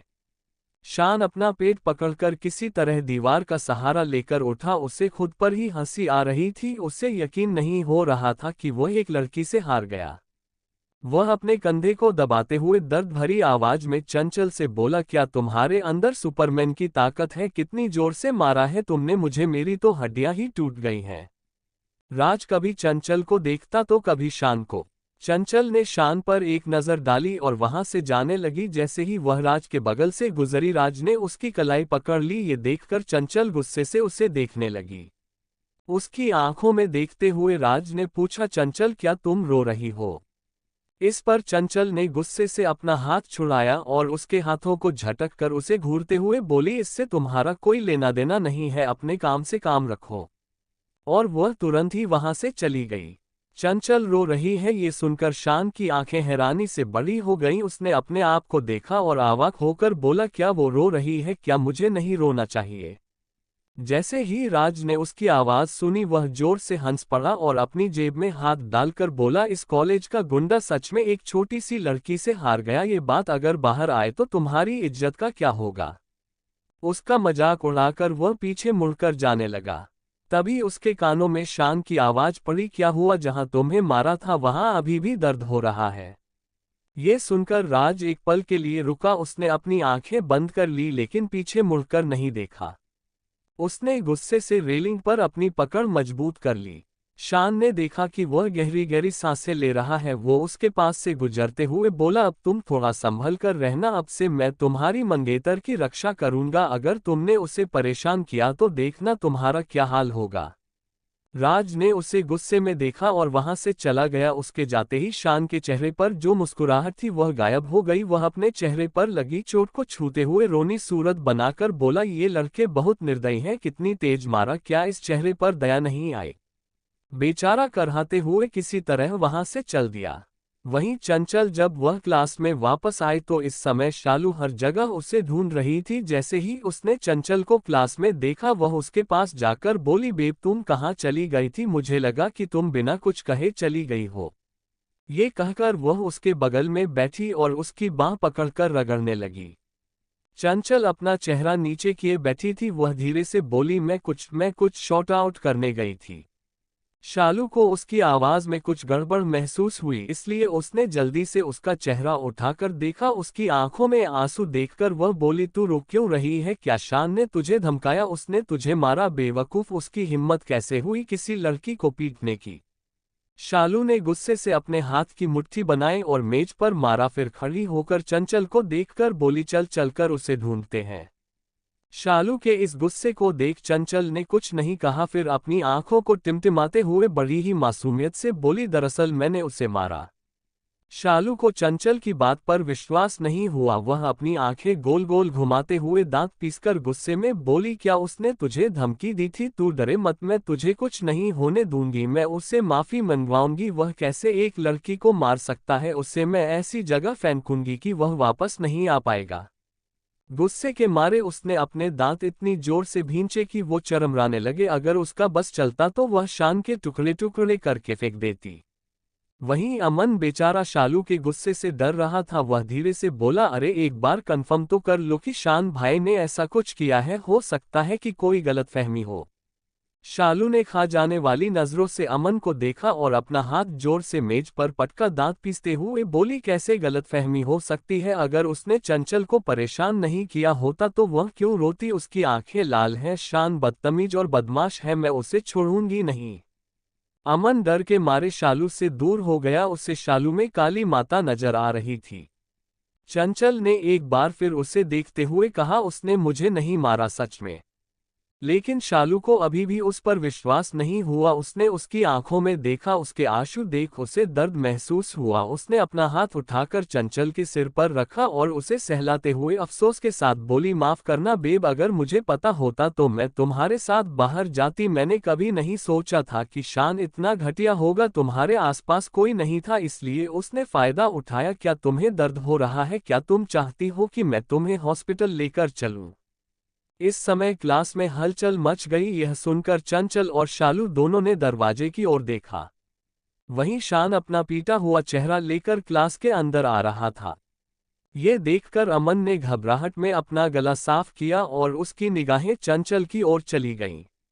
वहीं शालू भी एकदम हैरान थी। उसने हैरानी से पूछा, इसे क्या हुआ? चंचल शांति से अपनी मुट्ठी पर फूंक मार रही थी। उसकी आंखें इस वक्त पूरी लाल थी। वह उसे देख बोली, मैंने पहले ही तुमसे कहा था कि मैंने उसे मारा, लेकिन किसी ने मुझ पर विश्वास नहीं किया। मैं केवल इसलिए रो रही थी क्योंकि उसे मारने से मेरे हाथ दर्द कर रहे हैं। ये सुनकर शालू की आंखों के सामने अंधेरा छाने लगा। वह सदमे में चिल्लाते हुए बोली, भगवान, मुझे मेरी प्यारी नाजुक और बेवकूफ दोस्त वापस कर दो। देखो, यह मेरी दोस्त नहीं हो सकती, इसने उस गुंडे को मारा है। वहीं पूरे क्लास का भी शालू जैसा हाल था। उनके ऊपर तो जैसे बिजली गिर गई थी। वे लोग बस यही सोच रहे थे कि किसने उनके कॉलेज के गुंडे को पीटा और कितनी बेरहमी से मारा है। खास तौर पर उसके चेहरे पर, उसका चेहरा तो पूरा बिगड़ गया है। पूरी क्लास में इतनी शांति थी कि अगर कोई सुई भी गिरती तो उसकी आवाज सुनाई देती। बाहर बारिश हो रही थी और क्लास में बारिश की बूंदों की आवाज आ रही थी। शान ने अपनी नजरें पूरी क्लास में घुमाई। सब उसे ऐसे देख रहे थे जैसे वह कोई एलियन हो। उसे बहुत तेज गुस्सा आ रहा था। वह उन लोगों को देखकर गुस्से से तेज आवाज में बोला, क्या तुम लोगों को मैं कार्टून लग रहा ही जो ऐसे घूर रहे हो? जैसे ही शान की आवाज सबके कानों में पड़ी, सभी ने तुरंत ही अपनी नजरें हटा लीं। अमन जल्दी से शान के पास गया और उसे ऊपर से नीचे तक देखते हुए बोला, भाई क्या हुआ? किसने मारा आपको? वह अभी भी विश्वास नहीं कर पा रहा था कि शान का चेहरा चंचल ने बिगाड़ा है। अगर सच में उसने ऐसा किया है तो वह वापस जिंदा कैसे आई? क्या शान भाई ने उसका गला घोंटकर मारा नहीं? शान को गुस्सा नहीं आ रहा था। उसने शांति से मुस्कुराते हुए चंचल की ओर इशारा करके बोला, मेरे बड़े भाई ने मुझे मारा। ये सुनकर अमन अचंभित रह गया। वहीं शालू जो आधे सदमे में थी, शान की आवाज उसके कानों में पड़ी। वह बोली, हे शान, तुम्हारा मजाक बिल्कुल भी मजेदार नहीं है। चंचल को देखो, रोने की वजह से उसकी आंखें लाल हो गई हैं। क्या तुमने उसे ब्लैकमेल किया है? शान, जो अब तक उन लोगों के पास पहुंच चुका था, उसने जैसे ही चंचल की तरफ देखा, उसने अपना चेहरा उठाया। उसके गोरे चेहरे पर अभी भी आंसुओं के निशान थे और उसकी पलकें नम थीं। बीच बीच में उसकी आंखों से बूंदें टपक रही थीं। वह पूरी तरह से दुखी और थकी हुई लग रही थी। शान अविश्वास से उसे देख रहा था। वह उसके करीब आया और उसके चेहरे को देखते हुए बोला, क्या तुम्हें कोई शर्म है? जब तुमने मुझे इस तरह से पीटा, मेरी हालत क्या हो गई? मुझे मारने के बाद तुम रो कैसे सकती हो?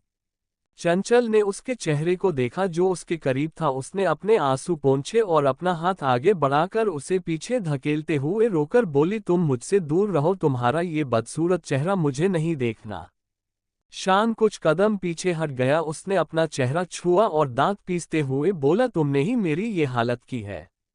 चंचल ने उसे पूरी तरह से इग्नोर किया और अपना बैग लेकर क्लास से निकल गई। शालू भी तुरंत उसके पीछे पीछे भागी और उसके पास जाकर उसका हाथ पकड़ते हुए उसके बराबर में चलते हुए बोली, तुम सच में धरती पर भेजी गई परी हो। मुझे तो मजा ही आ गया। तुमने उसकी क्या हालत की? फिर उसने चंचल के हाथ को देखा जो पूरी तरह से लाल हो चुका था। ये देखकर वह बोली, चलो मैं तुम्हें अस्पताल ले चलती हूँ, देखो कितनी चोट लगी है तुम्हें। चंचल ने अपने हाथ को देखा, फिर मुस्कुराते हुए बोली, अरे इसकी कोई जरूरत नहीं है, यह अपने आप ठीक हो जाएगा। चलो अभी बारिश रुक गई है, घर चले वरना फिर से बारिश होने लगेगी। इस पर शालू ने अपना सिर हाँ में हिलाया और उसके साथ चल पड़ी। जैसे ही वे दोनों खुली जगह पर पहुंची, शालू ने देखा कि सच में बारिश बंद हो गई है। ये देखकर उसकी आंखें बड़ी हो गईं। हैरानी से चंचल को देखकर वह बोली, तुम्हें कैसे पता चला कि बारिश बंद हो गई? क्या तुम अंतर्यामी हो? फिर खुश होकर बोली, अगर ऐसा है तो मुझे लगता है कि कल हमें लॉटरी की टिकट खरीदनी चाहिए। अगर हम बिलियन जीत गए तो अमीर हो जाएंगे। चंचल ने अपनी बेवकूफ दोस्त को देखा। जब वह कुछ नहीं बोलती थी तो सेंसिबल लगती थी, लेकिन जब मुंह खोलती थी तो हमेशा बेवकूफी भरी बातें करती थी। उसने शालू को इग्नोर करना ही बेहतर समझा। वहीं दूसरी तरफ वो शख्स जो लैपटॉप पर नजरें गड़ाए बैठा था, वह सब कुछ देख रहा था। जैसे ही चंचल ने पीछे पलटकर शान के सीने पर उछलकर वार किया, उसी समय उस शख्स को अपने कानों में धम्म की आवाज सुनाई दी। उसने पीछे मुड़कर देखा तो एक हैंडसम लड़का जमीन पर पड़ा हुआ था और अपनी कमर पर हाथ रखकर दर्द से कराह रहा था। वह सीन देखकर उसने दांत पीसते हुए बोला, कियान तुम यहाँ क्या कर रहे हो और ये तुम जमीन पर क्यों पड़े हो? क्या तुम्हें यहाँ चेयर्स और सोफे नहीं दिख रहे हैं? कियान, जो अब भी अपनी कमर पकड़े हुए था, अपने बॉस को देखते हुए किसी तरह उठा और लैपटॉप की ओर इशारा करते हुए बोला, बॉस क्या सच में वह हमारी लेडी बॉस बनेगी? देखिए, अगर ऐसा है तो आपको एक बार सोच लेना चाहिए। वह कितने लोगों को मार चुकी है और अब देखो कैसे वह उस लड़के को धोबी की तरह धो रही है। कहीं ऐसा ना हो कि फ्यूचर में कभी आपका भी नंबर आ जाए। एक आज्ञाकारी असिस्टेंट के तौर पर मैं आपको सलाह दे रहा हूं, प्लीज आप एक बार सोच लीजिएगा। जैसे ही उसने बोलना खत्म किया, कमरे का तापमान अचानक से बढ़ गया। कियान को अपनी रीढ़ की हड्डी में ठंडक महसूस हुई। उसने अपना सिर घुमाकर देखा तो उसका बॉस उसे शिकारी की तरह देख रहा था। उसे खुद पर गुस्सा आ रहा था कि वह अपने मुंह को काबू में क्यों नहीं रख पाता और हमेशा शेर की गुफा में हाथ डालने के लिए चला जाता है। कियान तो सारा दर्द भूल गया था। वह तुरंत सफाई पेश करते हुए बोला, मेरा कहने का मतलब था कि वह बिल्कुल हमारे लेडी बॉस बनने के लायक हैं। आप दोनों की जोड़ी बिल्कुल राम सीता जैसी रहेगी। मेरी पहली वाली बात भूल जाए, वह तो गलती से निकल गई थी। अब आप एंजॉय कीजिए कि कैसे लेडी बॉस उस लड़के को मार रही हैं। मैं चलता हूं, आज आपको मीटिंग में आने की जरूरत नहीं है, मैं सब कुछ हैंडल कर लूंगा। ठीक है, कहकर कियान वहां से 9-2-11 हो गया। उसे लग रहा था कि अगर वह 2 सेकंड और रुकता तो वह इस वक्त नरक में होता। कियान के जाने के बाद उसका बॉस चेयर पर टिककर बैठ गया और सामने लैपटॉप पर अपनी नजरें गड़ा ली। अब आप तो समझ गए होंगे कि ये कौन है। चैप्टर 28, चंचल का रघुवंशी मेंशन से जाना और मेरे पास कोई घर नहीं। चंचल के कार में बैठने के बाद स्नेहा भी कार में बैठ गई। वह गाना गुनगुनाते हुए चंचल की तरफ देख रही थी। उसे इतना खुश देखकर चंचल मुस्कुराते हुए बोली, बहन आज तुम अच्छे मूड में लग रही हो। हाँ, मैं अच्छे मूड में थी, लेकिन तुम्हारे चेहरे को देखने के बाद मेरा मूड आधा हो गया है। ये कहकर स्नेहा ने अपना सिर नीचे कर लिया और अपने फोन में कुछ देखने लगी। चंचल भी अपने कंधे उचकाते हुए बोली, मुझे भी ऐसा ही लगता है। ड्राइवर बेचारा दोनों को लड़ते हुए देख रहा था। उसने गहरी सांस ली और सोचा, काश मैं बेरा होता तो इन दोनों की लड़ाई नहीं सुननी पड़ती। दोनों घर पहुंची। जैसे ही गाड़ी बाहर रुकी, दोनों की नजरें बाहर खड़े मिसेज रघुवंशी पर पड़ी। वे दोनों बाहर आई तभी मिसेज रघुवंशी ने चंचल को नजरअंदाज कर स्नेहा के पास जाकर उसका हाथ पकड़ लिया और बोले, चलो बेटा जल्दी कपड़े बदल लो वरना तुम्हें ठंड लग जाएगी। देखो तो तुम बारिश में भीग गई हो। ये कहकर वह उसे ले जाने लगे। फिर पीछे मुड़कर चंचल को देखा और बोले, तुम भी चलो अंदर। हालांकि मिसेज रघुवंशी को चंचल को देखकर बिल्कुल अच्छा नहीं लगा। वहीं चंचल का ध्यान रास्ते पर पड़ा जहां बारिश की वजह से बहुत फिसलन हो गया था। उसने उन लोगों को चेतावनी देते हुए कहा, आप दोनों देखकर चलिए। उसने इतना ही कहा था कि अचानक धम की आवाज के साथ दोनों मां बेटी फर्श पर गिर पड़ी। दोनों फर्श पर ऐसे पड़ी हुई थी जैसे कोई सामान बिखरा हो।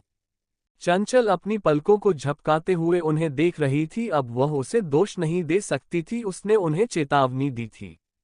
ऐसा लग रहा था कि भगवान भी अब उन्हें इस धरती पर बर्दाश्त नहीं कर पा रहा और उन्हें वापस अपने पास बुलाने की योजना बना रहा है। हे भगवान, मैडम और बेबी कैसी हैं? एक मेड दौड़कर बाहर आई, वह मेड जो इस घर की पुरानी नौकरानी थी जिसका नाम मीनल था। वह चिल्लाते हुए बोली, कोई तो मैडम को उठाने में मदद करो। वहीं मिसेज रघुवंशी का दर्द से बुरा हाल था, वह अपनी कमर को पकड़कर दर्द के मारे तड़पते हुए बोली, हाय मेरी कमर। स्नेहा मेरी बच्ची, क्या तुम ठीक हो? उन्होंने स्नेहा की ओर देखा, उसके माथे पर चोट का निशान था और उसका पूरा शरीर भीग चुका था।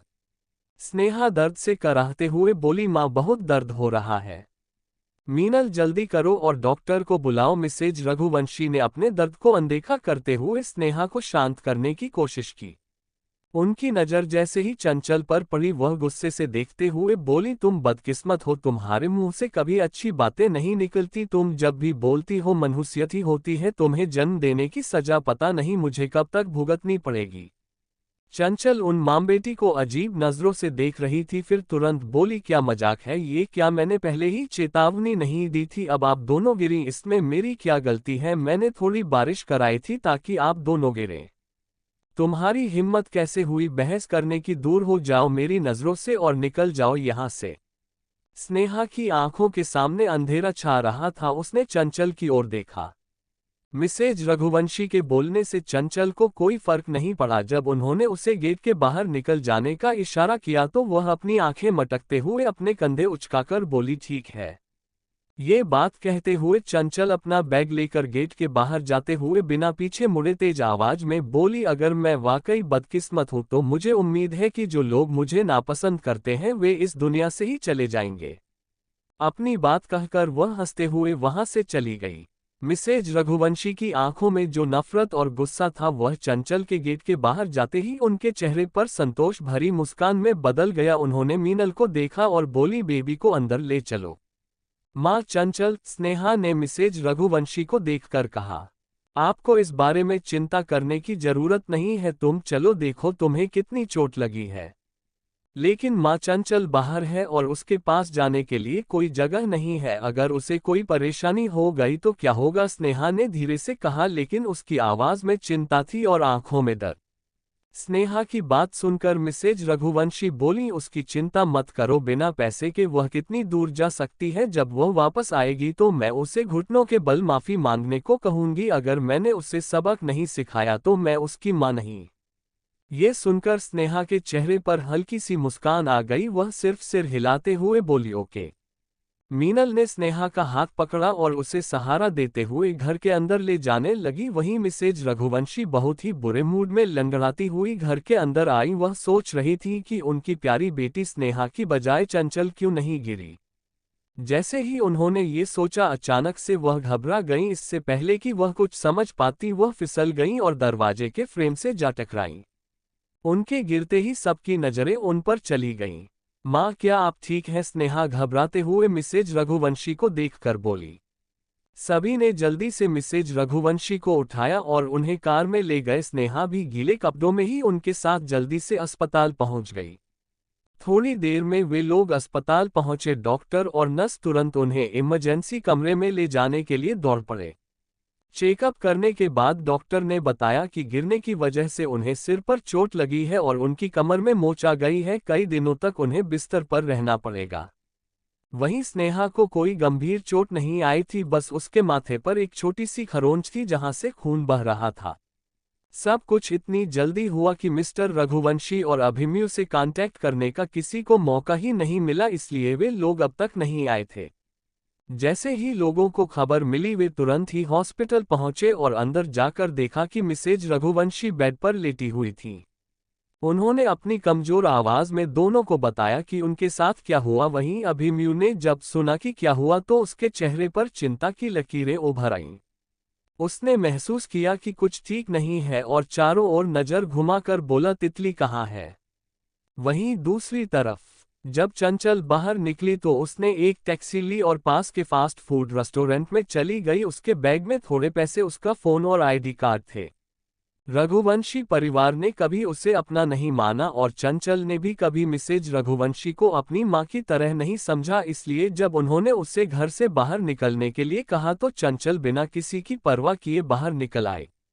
रेस्टोरेंट में जाकर उसने एक बर्गर और एक कॉफी ऑर्डर की। ऑर्डर ले रहे लड़के ने जब ऊपर देखा तो काउंटर के दूसरी तरफ एक छोटी सी लड़की खड़ी थी। वह ज्यादा लंबी नहीं थी, उसकी आंखों में नमी थी और उसकी नाक लाल हो गई थी, उसके बाल भी गीले थे। वह बिल्कुल ऐसे दिख रही थी जैसे कोई छोटा जानवर जिसे छोड़ दिया गया हो।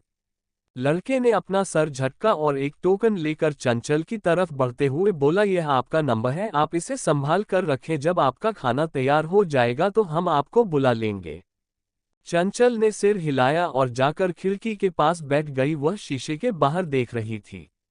ये रेस्टोरेंट ज्यादा बड़ा नहीं था और पूरा शीशे का बना हुआ था जिससे बाहर का नज़ारा साफ साफ देखा जा सकता था।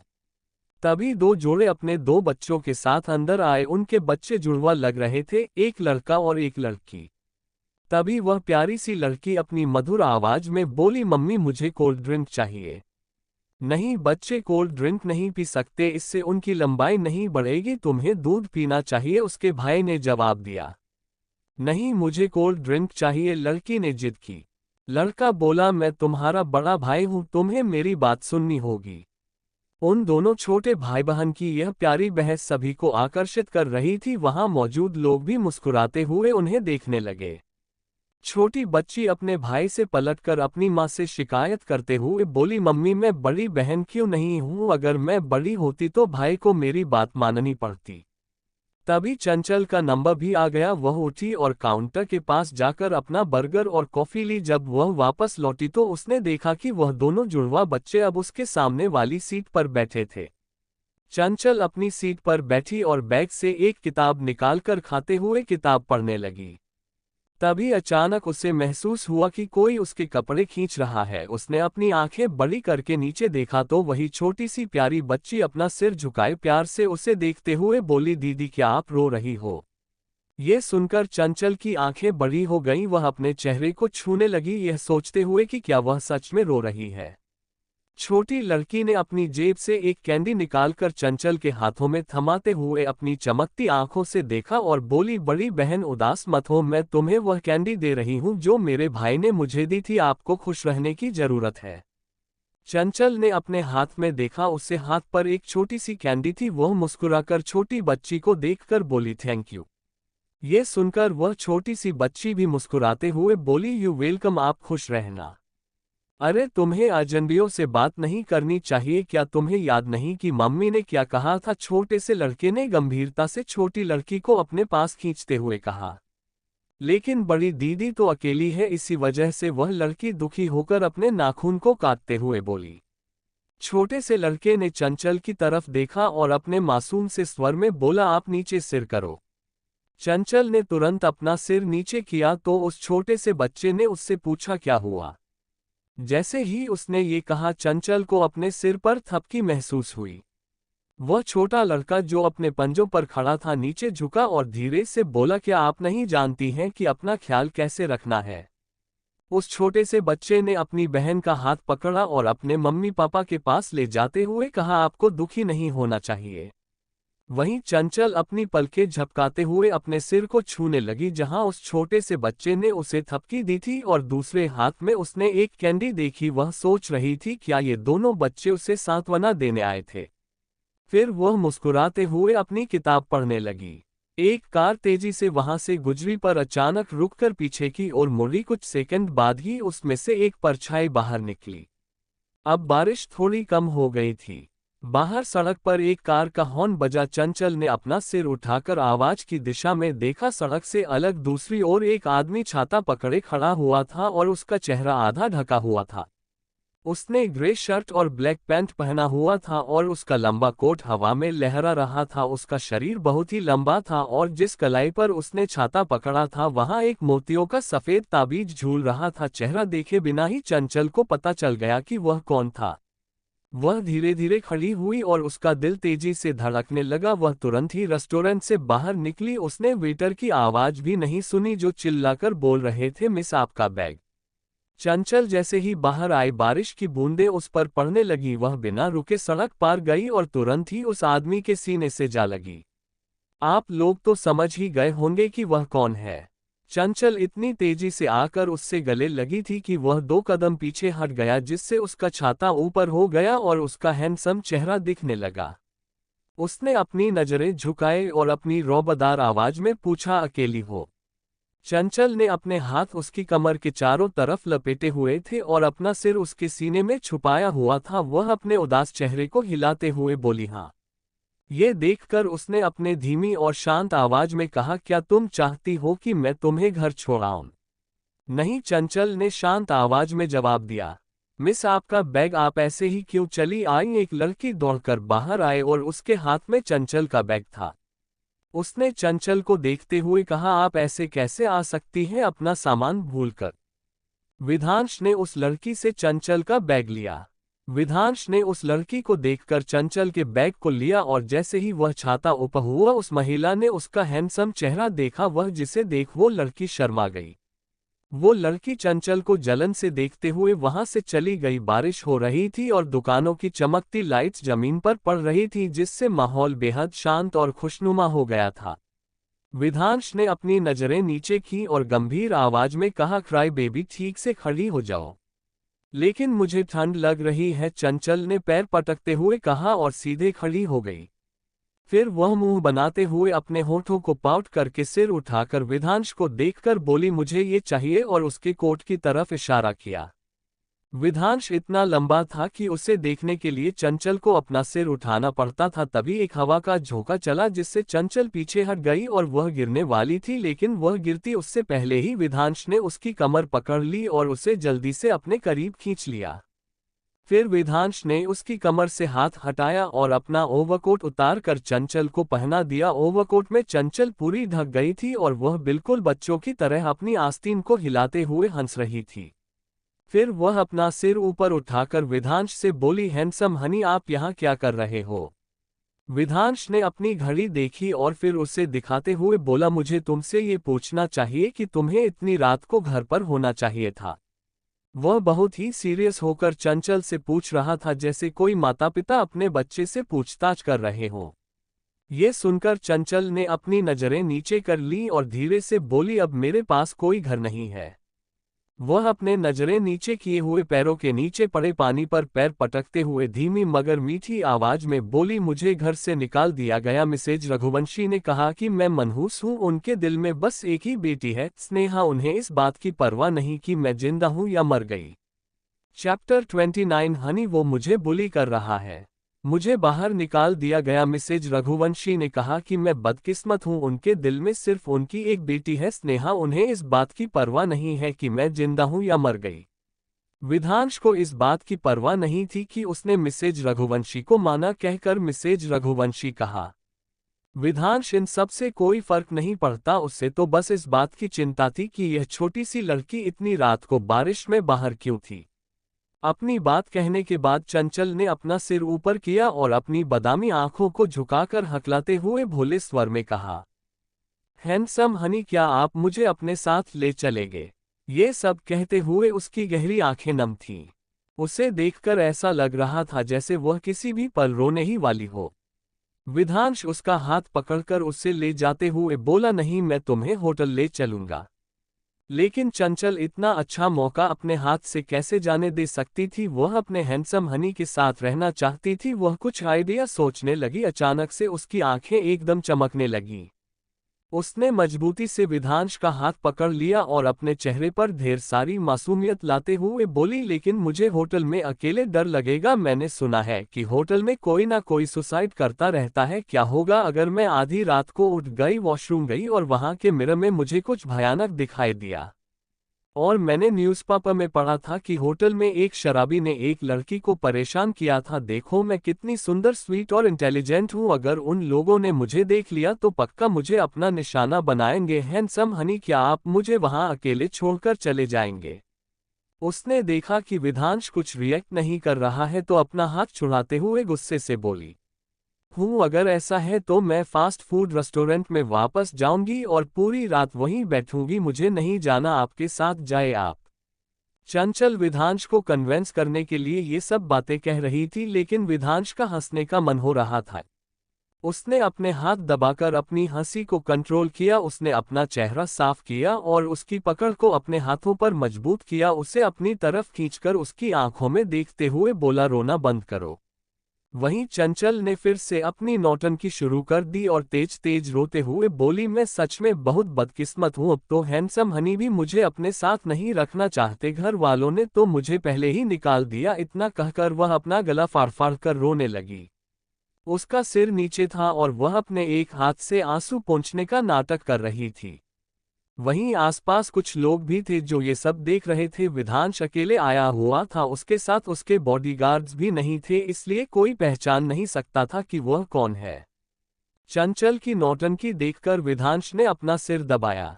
सच में इस लड़की की नौटंकी ने उसे सबसे ज्यादा परेशान कर दिया था। उसने गहरी सांस छोड़ते हुए कहा, ठीक है, मैं तुम्हें ले चल रहा हूं, लेकिन अब रोना बंद करो। सच में रोती हुई चंचल ने तुरंत ही अपना सिर उठाया और उसकी नीली आंखें सितारों जैसी चमक उठीं।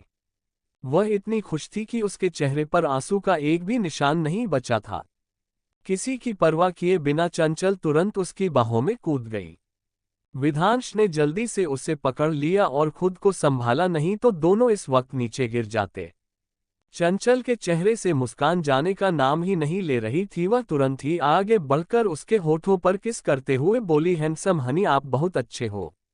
उसके इस एक्शन पर विधांश तो एकदम स्तब्ध रह गया। उसे यकीन नहीं हो रहा था कि यह चंचल उसे ऐसे सबके सामने किस कर देगी। विधांश सच में चौंक गया था। वह कुछ कहने जा रहा था, लेकिन जब उसने चंचल के चेहरे पर मुस्कुराहट देखी और उसकी आंखों में देखा जो रात की रोशनी में चमक रही थी, तो उसके इतने खूबसूरत चेहरे को देखकर वह भूल गया कि वह क्या कहने वाला था। हॉर्न की आवाज से विधांश होश में आया। एक आह भरकर उसने चंचल से कहा, ठीक है चलो। चंचल ने मुस्कुराते हुए कहा, हैंडसम हनी, मेरा हाथ पकड़ो। इतना कहकर उसने कोट की लंबी आस्तीन से अपना हाथ बाहर निकाला और उसकी उंगली पकड़ने की कोशिश की, लेकिन विधांश उससे अनदेखा करते हुए आगे बढ़ गया। ये देखकर चंचल गुस्से से बुदबुदाई और जल्दी से उसके पास जाकर उसकी बांह पर लटक गई। विधांश ने भी कुछ नहीं कहा, क्योंकि उसे पता था कि यह लड़की मानने वाली नहीं है। कुछ घंटे बाद वे दोनों विधांश के विला पर पहुंचे। गाड़ी गेट के अंदर पहुंची तो चंचल ने जैसे ही विला देखा, उसकी आंखें फटी की फटी रह गईं। वह बिल्कुल एक महल जैसा था। आसपास हरियाली थी और बीच में एक एंजल फाउंटेन था। कोई एक बार देख ले तो बस देखता ही रह जाए। चंचल अपना मुंह खोले और आंखें बड़ी बड़ी किए विला को ही देख रही थी। यह देखकर विधांश ने हंसते हुए उसका मुंह बंद किया और उसका ध्यान विला से हटाते हुए बोला, अगर तुम्हें इतना अच्छा लग रहा है तो तुम बाहर बैठकर आराम से देख सकती हो। फिर वह तुरंत गाड़ी से बाहर निकल गया। चंचल भी तुरंत उसके पीछे पीछे गई। उसने देखा कि आसपास कम से कम 100 से भी ज्यादा बॉडीगार्ड्स थे। विधांश आगे बढ़ रहा था और सारे बॉडीगार्ड्स अपना सिर झुकाए उसे अभिवादन कर रहे थे। चंचल अभी भी अपनी बड़ी बड़ी आंखें फाड़े ये सब देख रही थी। राज 10 बजे तक वीडियो गेम खेलता रहा। जब उसे भूख लगी तो उसने अपने दोस्तों को मैसेज किया और कुछ खाने के लिए नीचे आया। उसने अपना नाश्ता किया और एक कॉफी का कप लेकर वहां से जाने लगा। भी उसने देखा कि 2 आकृतियां गेट से अंदर आ रही हैं। जब उसने उन्हें साफ साफ देखा तो उसके हाथ से कप नीचे गिर गया। गर्मागर्म कॉफी उसके पैरों पर गिर गई तो वह बेचारा उछलकर 2 कदम पीछे हो गया। उसने दर्द के मारे अपने पैर को पकड़ लिया, लेकिन उसकी नजर अभी भी हैरानी से दरवाजे की तरफ थी। उसे लग रहा था कि वह किसी भूत को देख रहा है। चंचल यहाँ कैसे हो सकती है, वह सोचने लगा। जब उसे यकीन हो गया तो उसने गुस्से से कहा, चंचल, तुम कितनी बेशर्म हो, तुम हमेशा मेरे अंकल के साथ क्यों चिपकी रहती हो। कम। उसने इतना ही कहा था कि उसकी नजरें विधांश से मिली जो उसे गुस्से से घूर रहा था। यह देखकर राज का चेहरा पूरा पीला पड़ गया। उसने सिर झुकाकर अपना चेहरा नीचे कर लिया, लेकिन जब उसने चंचल के बारे में सोचा तो वह अपना सिर उठाकर हिम्मत करके बोला, लेकिन अंकल, वह चंचल। विधांश ने अपनी रौबदार आवाज में कहा, मैं उसे लेकर आया हूं, इसे तुम्हारा कोई लेना देना नहीं होना चाहिए। ये कहकर वह राज के पास आया और चंचल की तरफ इशारा करते हुए बोला, जियांगी से कहो इसका ख्याल रखें। फिर वह रुका और पीछे मुड़कर चंचल को देखा। ये देखकर चंचल ने तुरंत अपनी आस्तीन हिलाते हुए मुस्कुराकर कहा, हैंडसम हनी, अगर आप बिजी हो तो जाओ, मैं आराम से रहूंगी यहाँ। विधांश ने खड़े बटलर को देखकर कहा, अंकल। बटलर ने समझते हुए कहा, सर मैं समझ गया, आप चिंता मत कीजिए। विधांश अपना सिर हिलाया तुरंत वहां से चला गया। बटलर बहुत ही पुराने और वफादार व्यक्ति थे। उन्होंने बचपन से ही विधांश का ख्याल रखा है, इसलिए विधांश उनकी बहुत इज्जत करता है और उन्हें नाम से नहीं बल्कि अंकल कहकर ही बुलाता है। बटलर ने तुरंत चंचल के पास जाकर कहा, बेटा मैं यहाँ का बटलर हूँ, तुम मुझे कुछ भी कहकर बुला सकती हो। बटलर चंचल से बहुत ही आदरपूर्वक बात कर रहे थे क्योंकि जो उन्हें लेकर आए हैं वह उनके लिए बहुत खास है। बटलर ने चंचल को देखकर बहुत ही ज्यादा खुशी महसूस की। चंचल ने मासूम बच्चों की तरह तुरंत अपना हाथ जोड़कर उन्हें नमस्ते किया। बटलर मुस्कुराते हुए चंचल से बोले, बेटा तुम आराम से सोफे पर बैठ जाओ, तब तक मैं गेस्ट रूम तैयार करवाने के लिए किसी को भेजता हूँ। अगर तुम्हें किसी चीज की जरूरत हो तो बस मुझे बता देना। चंचल ने मुस्कुराते हुए अपनी प्यारी आवाज में कहा, नहीं अंकल, मुझे कुछ भी नहीं चाहिए, मेरी वजह से आप लोग परेशान हो रहे हैं, इसके लिए सॉरी। अरे बेटा, इसमें परेशानी वाली कौन सी बात है? बटलर ने कहा, रुको मैं मेड को बुलाता हूं ताकि वह तुम्हारी मदद कर सके। इसके बाद बटलर वहां से चला गया। उन्होंने चंचल के लिए कुछ मिठाइयां और एक गिलास गर्म दूध तैयार करने के लिए कहा। बटलर के चले जाने के बाद वहां पर सिर्फ राज और चंचल ही रह गए थे। राज ने अपनी दूसरी कॉफी उठाया और उसे घुमाते हुए बड़ी मुस्कान के साथ बोला, चंचल क्या तुम मुझे इतना पसंद करती हो, इतना कि तुम अपना मकसद पूरा करने के लिए मेरे अंकल के साथ खेल खेल रही हो? चंचल ने न सुनने का नाटक करते हुए कंफ्यूज होकर कहा, तुमने क्या कहा? राज ने साफ शब्दों में कहा, मैंने कहा क्या तुम मुझे सच में इतना पसंद करती हो? फिर मजाकिया अंदाज में चंचल को देखकर बोला, लेकिन तुम्हें ये जान लेना चाहिए कि तुम कितनी भी कोशिश कर लो मैं तुम्हें कभी पसंद नहीं करूंगा। चंचल ने राज की बात सुनकर अपना कोट उतारा और सोफे पर रख दिया। फिर खड़ी होकर धीरे धीरे राज की तरफ बढ़ने लगी। ये देखकर राज की हालत खराब हो गई, लेकिन वहीं खड़ा रहा। उसे यकीन था कि चंचल में इतनी हिम्मत नहीं है कि वह उसके अंकल के घर में रहकर उससे पीट सके। लेकिन उसे यह अंदाजा नहीं था कि उसके सामने खड़ी लड़की अब वह पहले वाली चंचल नहीं है जो डरी सहमी सी रहती थी। चंचल धीरे धीरे राज के पास पहुंची और बिना कुछ कहे उसका कॉलर पकड़ लिया। फिर उसने अपना पैर उठाया और बेरहमी से राज की टांगों के बीच में वार कर दिया। आह! राज का चेहरा तुरंत दर्द से पीला पड़ गया। उसने अविश्वास से चंचल को देखा और अपने पेट के नीचे अपना हाथ रखकर दर्द भरी आवाज में गुस्से से बोला, चंचल तुम्हारी हिम्मत कैसे हुई?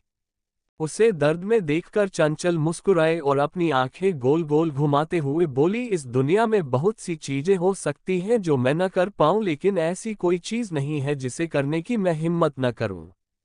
अब राज दर्द के मारे नीचे बैठ चुका था। चंचल उसके घुटनों के पास बैठी और उसे देखते हुए बोली, और इसके अलावा मैं फिर से रिपीट करती हूँ कि मैं तुम्हें बिल्कुल पसंद नहीं करती। अगली बार जब तुम फिर से खुद को इतना इम्पोर्टेंस दोगे तो याद रखना।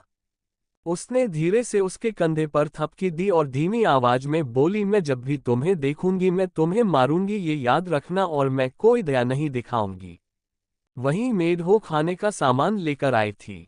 उन्होंने दोनों को लड़ते देखा और एक दूसरे को देखने लगे जैसे कह रहे हो कि क्या उन्हें रोकना चाहिए, लेकिन किसी की हिम्मत नहीं पड़ी।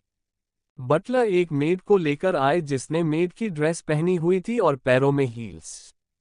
तभी यह सब देखकर वो दोनों चौंक गया। क्या हो रहा है यहाँ? चंचल ने जैसे ही यह आवाज सुनी तुरंत ही अपना सिर उठाकर देखा। उसने विधान को देखा जो वहां खड़ा था। ये देखकर चंचल तुरंत उठी और उसकी बाहों में गिर पड़ी, आंखों में आंसू लिए दुखी होकर राज की तरफ इशारा करते हुए बोली, हैंडसम हनी, उसने मुझे परेशान करने की कोशिश की। राज की आंखें चौड़ी हो गईं और वह चौंक कर बोला, तुम क्या कर रही हो? समझ में नहीं आता, मैं एक कुपोषण लड़की को क्यों परेशान करूंगा जो स्प्राउट बीन्स के जैसी दिखती है। चंचल ने कहा, देखा हैंडसम हनी, आपने सुना वह मेरी कैसे बेइज्जत कर रहा है। फिर चंचल ने विधांश की आस्तीन पकड़ते हुए नजरें नीचे की और धीमी आवाज में बोली, उसने ये भी कहा कि मैं आपके करीब इसलिए आई क्योंकि मैं उसे पसंद करती हूं और मैं उसके साथ रहने के लिए आपका इस्तेमाल कर रही हूं। चंचल ने दुखी होकर अपना सिर उठाया और विधांश की आंखों में देखा जो झील की तरह शांत थी। उसने अपने होंठ भींचते हुए कहा, मैं उससे बिल्कुल पसंद नहीं करती, मुझे सिर्फ मेरे हैंडसम हनी पसंद है। वह आपके जैसा सुंदर नहीं है और न ही उतना लंबा है। अगर वह इस दुनिया में आखिरी इंसान भी बच जाए तब भी मैं उसे नहीं देखूंगी। वहीं अब राज अपनी बेइज्जती और सहन नहीं कर पा रहा था। चंचल इतनी देर से उसे नीचा दिखा रही थी। वह गुस्से से बोला, तुम मुझे पसंद नहीं करती, असल में मैं ही हूं जो तुम्हें पसंद नहीं करता। विधांश राज की तरफ देखकर ठंडी आवाज में कहा, क्या तुम अपनी ही बात पर कायम हो? इस पर राज तुरंत बोला, हाँ, मैं उसे पसंद नहीं करता हूं और न ही मैं उससे शादी करना चाहता हूं। विधांश ने चंचल की तरफ देखा और उससे पूछा, और तुम्हारा क्या कहना है? चंचल ने अपनी नाक सिकोड़ते हुए राज को देखा और कहा, मेरा उससे कोई लेना देना नहीं है। मेरे मॉम डैड का उसके साथ रिश्ता था, मेरा नहीं। मैं एक इंसान हूँ, बुढ़िया नहीं। भविष्य में मैं जिससे प्यार करूंगी उसी से शादी करूंगी। चंचल की यह बात सुनकर विधांश के चेहरे पर एक हल्की सी मुस्कान आई, लेकिन उसने तुरंत ही उसे छिपा लिया। फिर उसने राज की तरफ देखते हुए कहा, रघुवंशी परिवार के पास जाओ और उनसे माफी मांगो, अपने रिश्ते के बारे में उनसे बात करो। ये सुनकर राज की आंखें हैरानी से बड़ी हो गईं और उसने तुरंत कहा, माफी? मुझे क्यों माफी मांगनी चाहिए? वह कभी भी चंचल को पसंद नहीं करता था और शादी के लिए भी कभी हाँ नहीं की थी, तो उसे माफी क्यों मांगनी चाहिए, वह ये सोच रहा था। राज ने कहा, क्या तुम्हें ये समझने की जरूरत नहीं है? विधांश ने ठंडी आवाज में कहा। राज के लिए वहां खड़ा रहना मुश्किल हो रहा था, उसका दम घुट रहा था। उसने चंचल की तरफ देखा जो उसके अंकल के बगल में खड़ी थी और उसे बहुत ही गुस्से से देख रही थी। राज ने धीरे से कहा, मैं समझ गया। ये कहने के बाद वह अब वहां नहीं रुकना चाहता था। उसने तुरंत बहाना बनाया और अपने कमरे में चला गया। जैसे ही वह गया, चंचल के चेहरे पर एक बड़ी सी मुस्कान आ गई, लेकिन उसने जैसे ही विधांश को देखा उसके चेहरे की मुस्कान गायब हो गई। चैप्टर 30 चंचल का हैंडसम हनी। विधांश उसकी मुस्कुराहट देख रौबदार आवाज में पूछा, उसने तुम्हें बुली किया या तुमने उससे? ये सुन चंचल ने अपना सिर नीचे कर लिया और घबराहट में अपनी उंगलियों से खेलने लगी। निचले होठ को काटते हुए धीमी आवाज में बोली, असल में मैंने उसे डराया था और मारा भी। बटलर ने अपने गले को साफ किया और अपनी हंसी रोकने की कोशिश की। उसके बगल में बैठी महिला के चेहरे पर एक अजीब सा भाव था जब वह चंचल को देख रही थी। लेकिन हैंडसम हनी चंचल को अचानक कुछ याद आया और उसने विधांश की आस्तीन पकड़ ली। उसे देख बोली, जब आपको पता था कि मैंने राज को मारा है तो आपने मेरी मदद क्यों की? विधांश ने जियांगी की तरफ एक नज़र भी डाले बिना उससे बोला, मिस चंचल को आराम करने के लिए उनके कमरे में वापस ले जाओ। उसने न तो कोई जवाब दिया और न ही कुछ समझाया। लेकिन चंचल खुश थी, उसे किसी जवाब की जरूरत नहीं थी। कभी भी काम शब्दों से ज्यादा असरदार होते हैं, है ना? जब चंचल ने विधांश को मुड़ते और जाते हुए देखा तो वो अपने हाथ हिलाते हुए बोली, गुड नाइट हैंडसम हनी। विधांश के बढ़ते हुए कदम रुक गए। वो हल्का खांसा और अपनी आंखें नीची कर बोला, गुड नाइट। बटलर ने हैरानी से चंचल को देखा। उसने सच में ठंडे स्वभाव वाले मास्टर को अपनी आदतें बदलने पर मजबूर कर दिया और उसने आज पहली बार राज को भी डांटा। हालांकि वे आमतौर पर इतने करीब नहीं थे, उसने उसे कभी डांटा नहीं था। बटलर चंचल को देख बहुत ही खुश थे। चंचल की वजह से उसके मास्टर बदल रहे हैं। जियांगी आगे बढ़ी और उसने आदर से अपना हाथ बढ़ाते हुए बोली, नमस्ते मिस चंचल, मैं जियांगी हूँ। मिस चंचल, ये जियांगी है। अब से जब तक आप यहाँ रहेंगी वह आपकी देखभाल करेगी। अगर आपको किसी चीज की जरूरत हो तो बस उसे बता दे। बटलर ने हंसते हुए उनका परिचय कराया। समझ गई, धन्यवाद अंकल। चंचल ने आंखें घुमाते हुए धीरे से अपना हाथ बढ़ाया और जियांगी से हाथ मिलाया। नमस्ते, मुझे अब से आपको परेशान करना पड़ेगा। ये सुन जियांगी की नजर शांत रही, लेकिन उसकी पीठ तन गई। फिर उसने मुस्कुराते हुए सिर हिलाते हुए बोली, बिल्कुल भी परेशानी नहीं, यह मेरा काम है। जियांगी ऐसा बिहेव कर रही थी जैसे को वो घर की मालकिन हो और ये देखकर बटलर की भौहें तन गईं। उन्होंने कुछ नहीं कहा, शायद वह ज्यादा सोच रहे थे। मिस चंचल, कृपया मेरे पीछे ऊपर आए, मैं आपको गेस्ट रूम दिखाती हूँ। जियांगी ने स्वागत करते हुए अपना बायां हाथ आगे बढ़ाया। ठीक है, ये कह चंचल वापस दौड़ी पहले से तैयार किए गए मिठाइयों और दूध को लेने और जियांगी को देखकर मीठी मुस्कान दी। फिर वह उसके पीछे ऊपर चली गई। हालांकि यह सिर्फ एक गेस्ट रूम था, लेकिन सजावट स्टाइलिश और अच्छी थी। मिस चंचल, आपका बाथरोब तैयार है और आपके लिए कपड़े भी मंगवा लिए हैं। क्या आप चाहती हैं कि मैं आपके लिए बाथटब भर दूं? ये कहकर चंचल ने दूध का एक घूंट लिया। उसकी आंखें मासूम और नमी से भरी थीं। आप मेरा ख्याल रखें, आखिर यही तो हैंडसम हनी चाहते हैं, है ना? उसने हल्की मुस्कान के साथ कहा, जिसमें कुछ और भी छिपा था। ये जियांगी ने अपनी मुठ्ठियां भींच ली और सिर हिलाया। ठीक है मिस चंचल, मैं अभी यह सब तैयार कर देती हूँ। उसने हल्का सिर हिलाया, लेकिन जैसे ही मुड़ी उसकी मुस्कान गायब हो गई।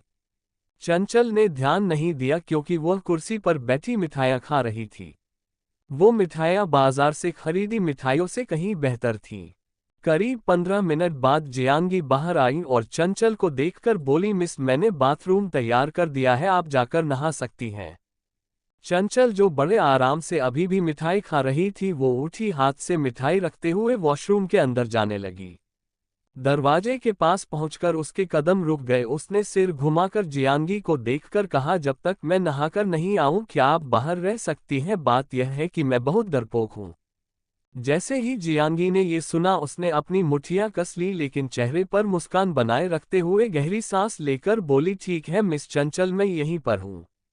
चंचल ने मुस्कुराते हुए अंदर चली गई। उसने बड़े मजे से 1 घंटे तक गर्म पानी से नहाया, फिर बाल पोंछते हुए बाहर आई। नहाने की वजह से उसका बेदाग चेहरा खिले हुए फूलों की तरह लग रहा था। अपने चेहरे पर प्यारी सी मुस्कान लिए जियांगी को देखकर बोली, ओह, मैं तो बाथरूम क्लीन करना भूल हो गई, क्या आप जाकर कर देंगी? अगर मैं रात को बाथरूम गई, फिसल गई तो मेरी तो हड्डियां टूट जाएंगी। जियांगी ने सिर हिलाया और बाथरूम की सफाई करने चली गई। अंदर पहुंचते ही वहां का नजारा देखकर उसकी आंखें ठंडी हो गईं।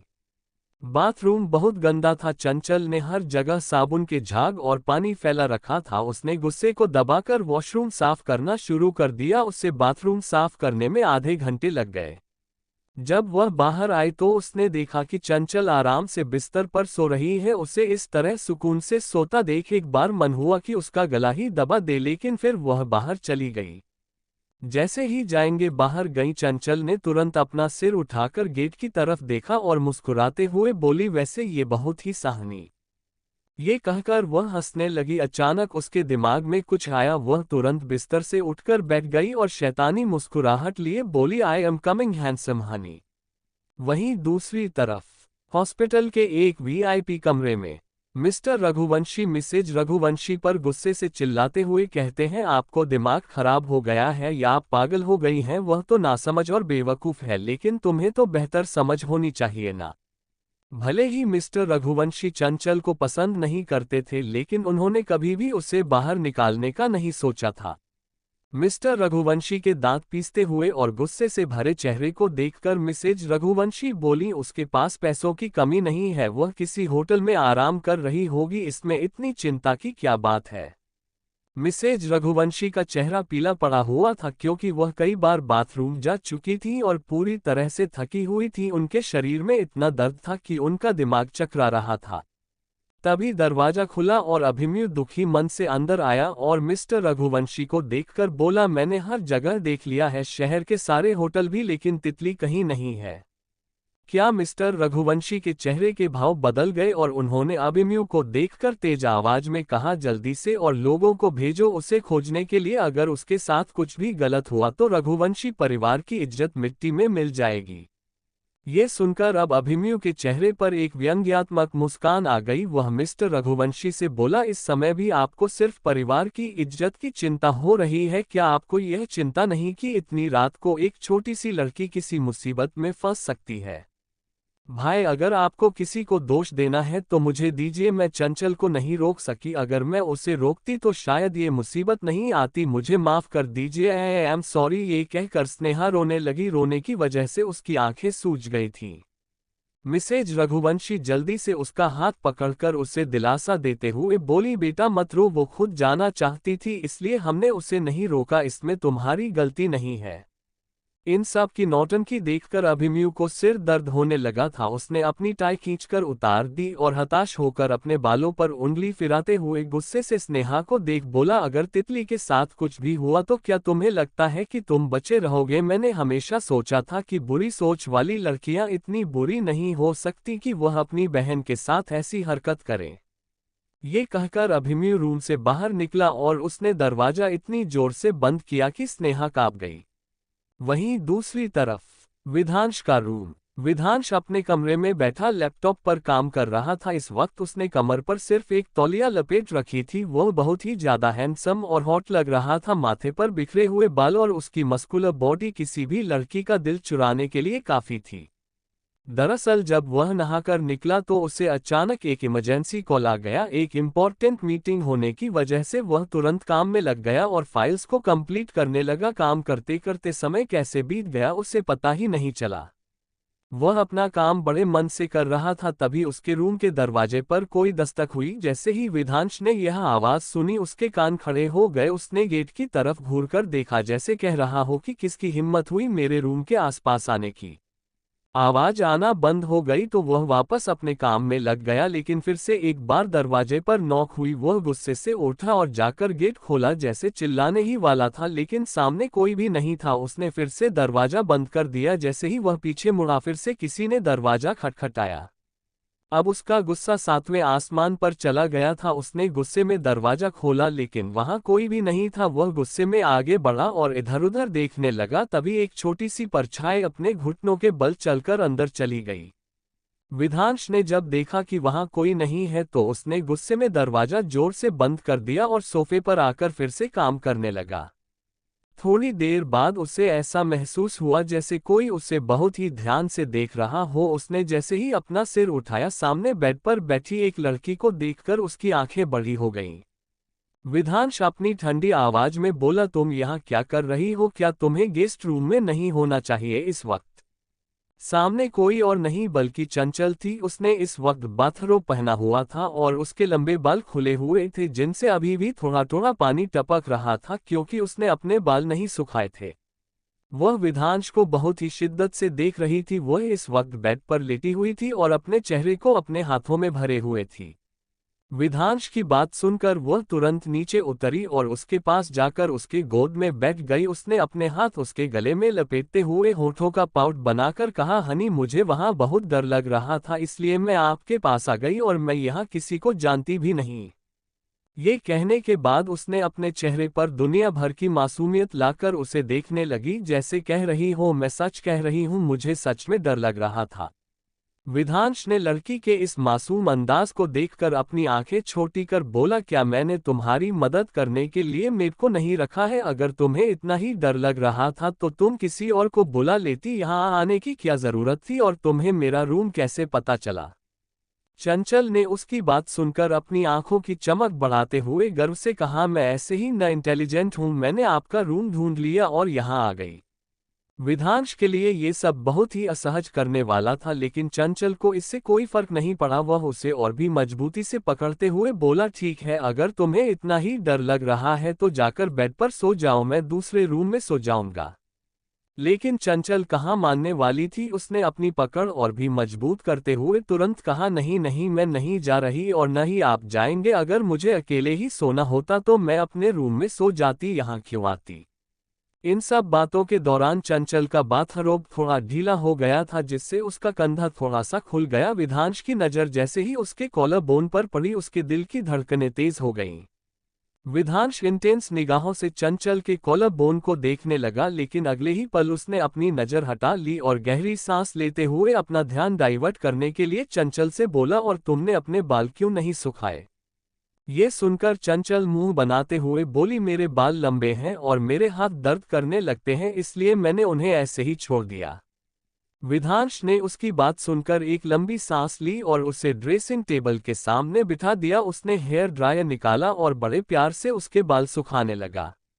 वहीं चंचल मिरर के थ्रू स्माइल करते हुए उसे देख रही थी। उसकी आंखों में बहुत सारी शरारत नजर आ रही थी, जिसका अंदाजा विधांश को नहीं था। जब विधांश ने उसके बाल सुखा दिए तो उसने चंचल को खड़ा कर अपनी तरफ घुमाया और बोला, अब जाकर शांति से सो जाओ। ये कहकर वह सोफे की तरफ जाने लगा।